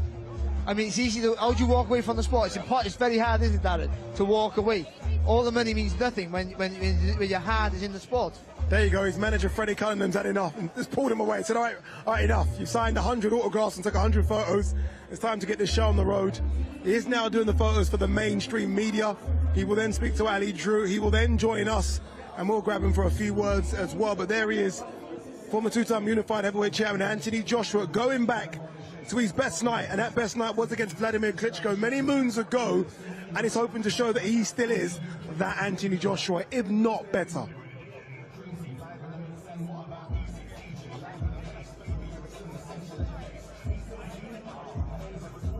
What is it with the gloves, do you think? Why is he wearing gloves? I couldn't tell you. Okay. Because it's not cold. No, I wonder, is it... Why are you wearing a hat? Because I've got maybe it's fashion for him. Oh, you think it's I tell you, it could be this though, germs, perhaps. You know, a fight this big, getting ill, picking up something, touching something. You don't know. I mean, what could it be? AJ, another huge fight week begins for you. You're a seasoned pro at these, but how do you feel going into it? You know, events like this and the fans welcoming you. It's a blessing, a big blessing. We're the most important thing for people right now, so they're all here, coming out to have a good time with us. Makes me feel important. Yeah, how does it feel? I mean, there was a lot of autographs, a lot of pictures you just did. Do you mind that during a fight week? Nah, not at all, because I'll never forget, I started boxing late, so I still do, I look up to a lot of people, and if I could put myself on the other side of the fence. I've been on the other side of the fence. I haven't always been on the red carpet, so I always understand, now I'm on the red carpet, how to treat people. I'm never going to just turn my nose up at people. That's just not my style. Let's look ahead to Saturday night. Yeah. Got a round of applause there. Let's look ahead to Saturday night at Wembley Stadium. You have fought there 3 times before, but this time it looks like it's going to break all records in terms of the British crowd. Comparison to the other ones, how big is Saturday night? Massive. Don't feel it at the minute, because I'm still in like training camp.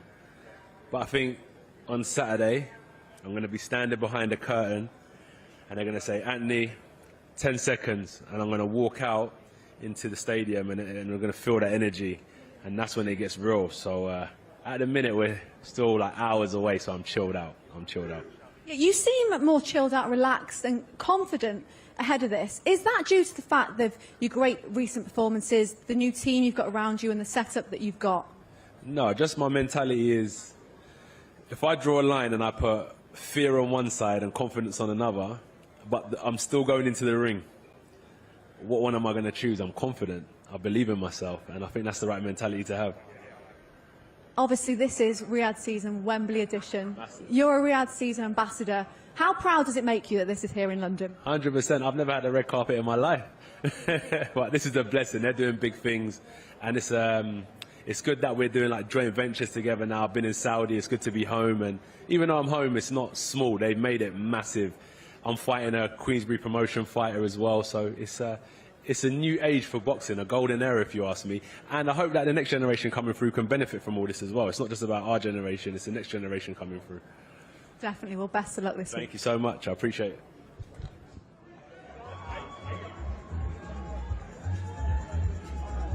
There you go. Anthony Joshua gets a nice round of applause as well by the members of public. Clearly liked what he had to say. Anthony Joshua is going to join us in a few moments, still posing for photos. It's going to be a busy week for AJ. Loads of media obligations.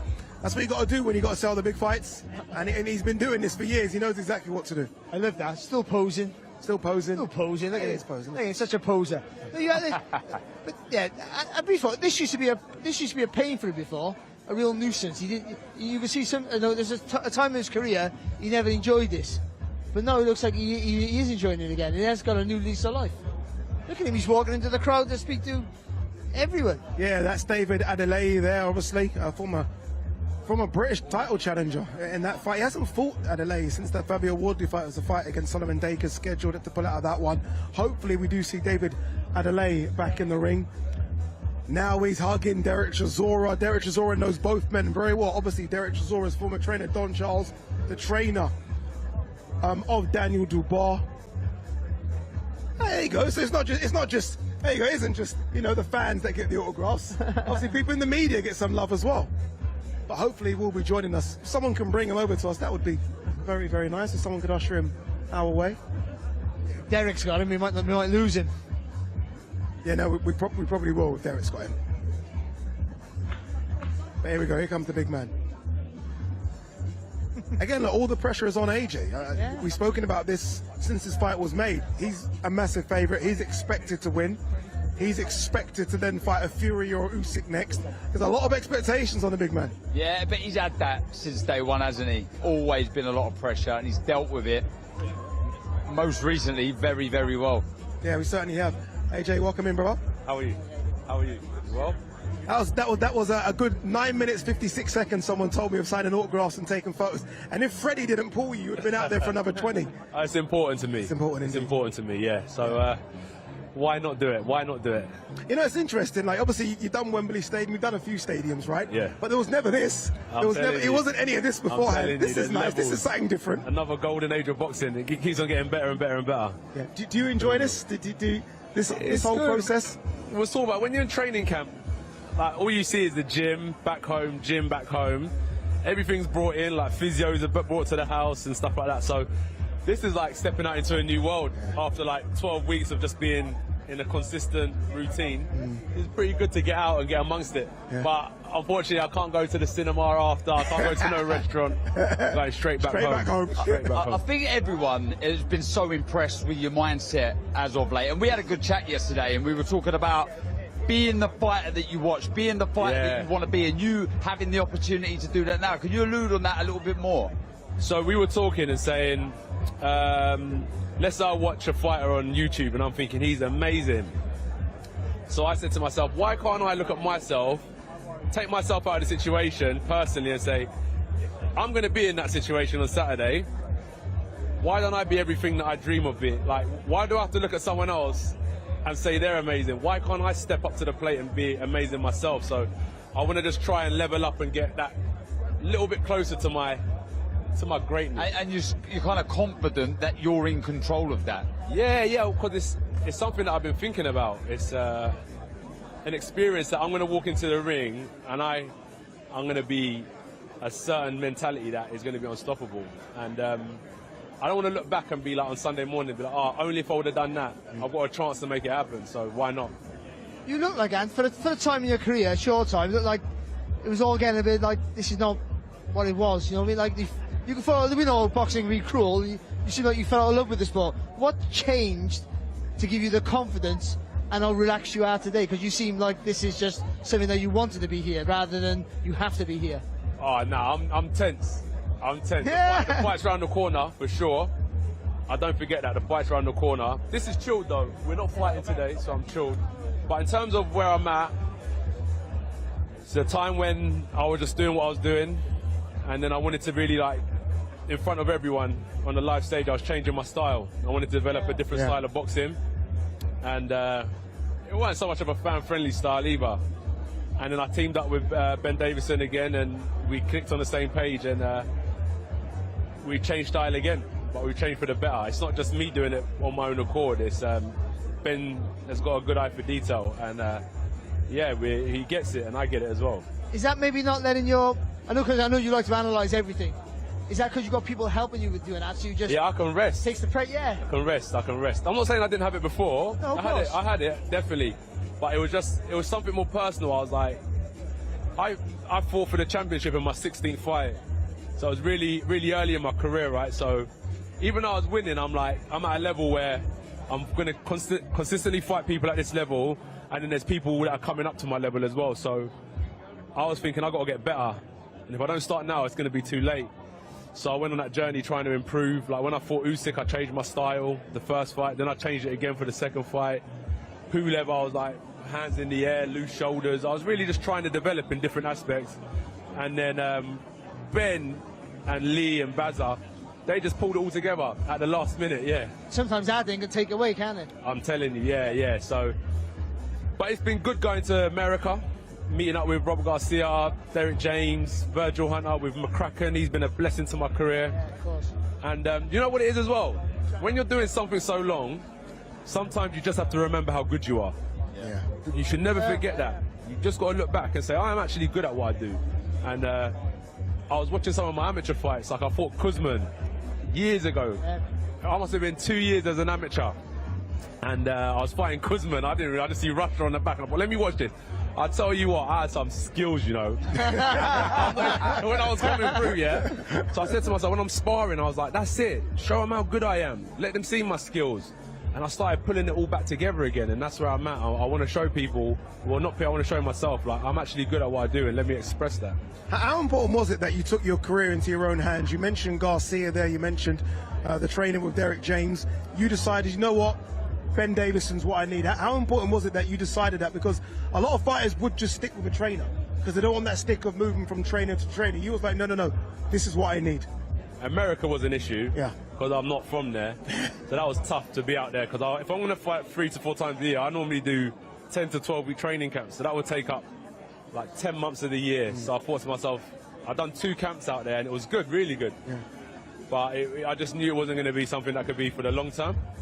So Ben said to me, after my Usyk loss, he was just like, look, I could see that you was frustrated because it was a young man you wanted to improve. You weren't just frustrated, like you were jealous of Usyk. I think Usyk's the best, one of my favourite fighters. I rate him highly. But he just said that he wanted to see me get better. And it was my mate. I was training down Finchley, and my mate was like, why are you training down here on your own? I was out of camp at the time, and I was like, I'm just ticking over. He's like, why don't you go down and see Ben? And I was like, you know what, he's a smart guy. My friend, he's a smart guy, so I thought I'd take his advice. I went down there. It's probably one of the best things I've done. Yeah, one of the best things I've done. Well done to that mate. Don't know who you are, but we'll find out who that mate was. I told you that. AJ, thank you so much for joining us. There you go. Grand Arrivals is done. Tomorrow is the media and public workouts, plus free fights as well. Some really good names in those free fights. So we'll see you tomorrow. Wembley Stadium, live on DAZN. Our national stadium. 2 huge punching Brits for the World Heavyweight title. Been manifesting the Undisputed Championship. He's going to win this fight, and then he's going to beat the winner of Fury Usyk. Who knows where Anthony Joshua would have ended up if he didn't have boxing. That moment when he stepped into Finchley ABC was a moment that changed his life forever. I use boxing as a path to keep me on the straight and narrow. Daniel's father, I mean, he had a plan. He wanted him to be heavyweight champion of the world. That was going to be the route for us. Make it out, achieve something big. The whole industry were labelling Daniel Dubois a quitter. Daniel Dubois has climbed the tree again. He's rebuilt. You know, coming out of the darkness, going into the light, and, you know, being the man of the future. He's world champion. This will be an amazing fight for as long as it lasts. This fight is not going to distance. It's going to be fireworks. Do not blink. One of the biggest nights in British boxing history. They can expect a good war, good battle, the battle of spirit, will and determination. The objective will always remain the same. That's to be victorious by devastating knockout. It's going to be a night you'll never forget. Joshua versus Dubois. Live on DAZN. September 21st. Buy now at DAZN.com.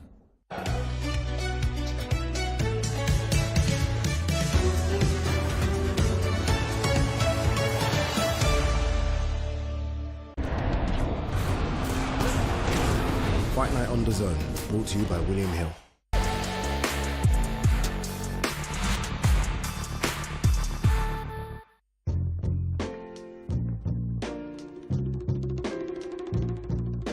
Hey you, I hear you with the curly bush on your head, baby. You know you're looking good, you know you're looking good, you know you're looking good. soul, sister, sister, sister, sister. Get groceries effortlessly on Uber Eats.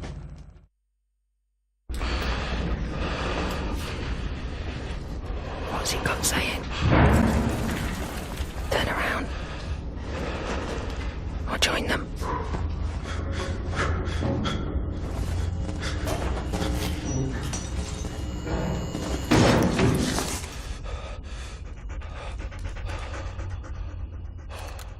One time, stray dog. You've got the instinct. Now, get the training.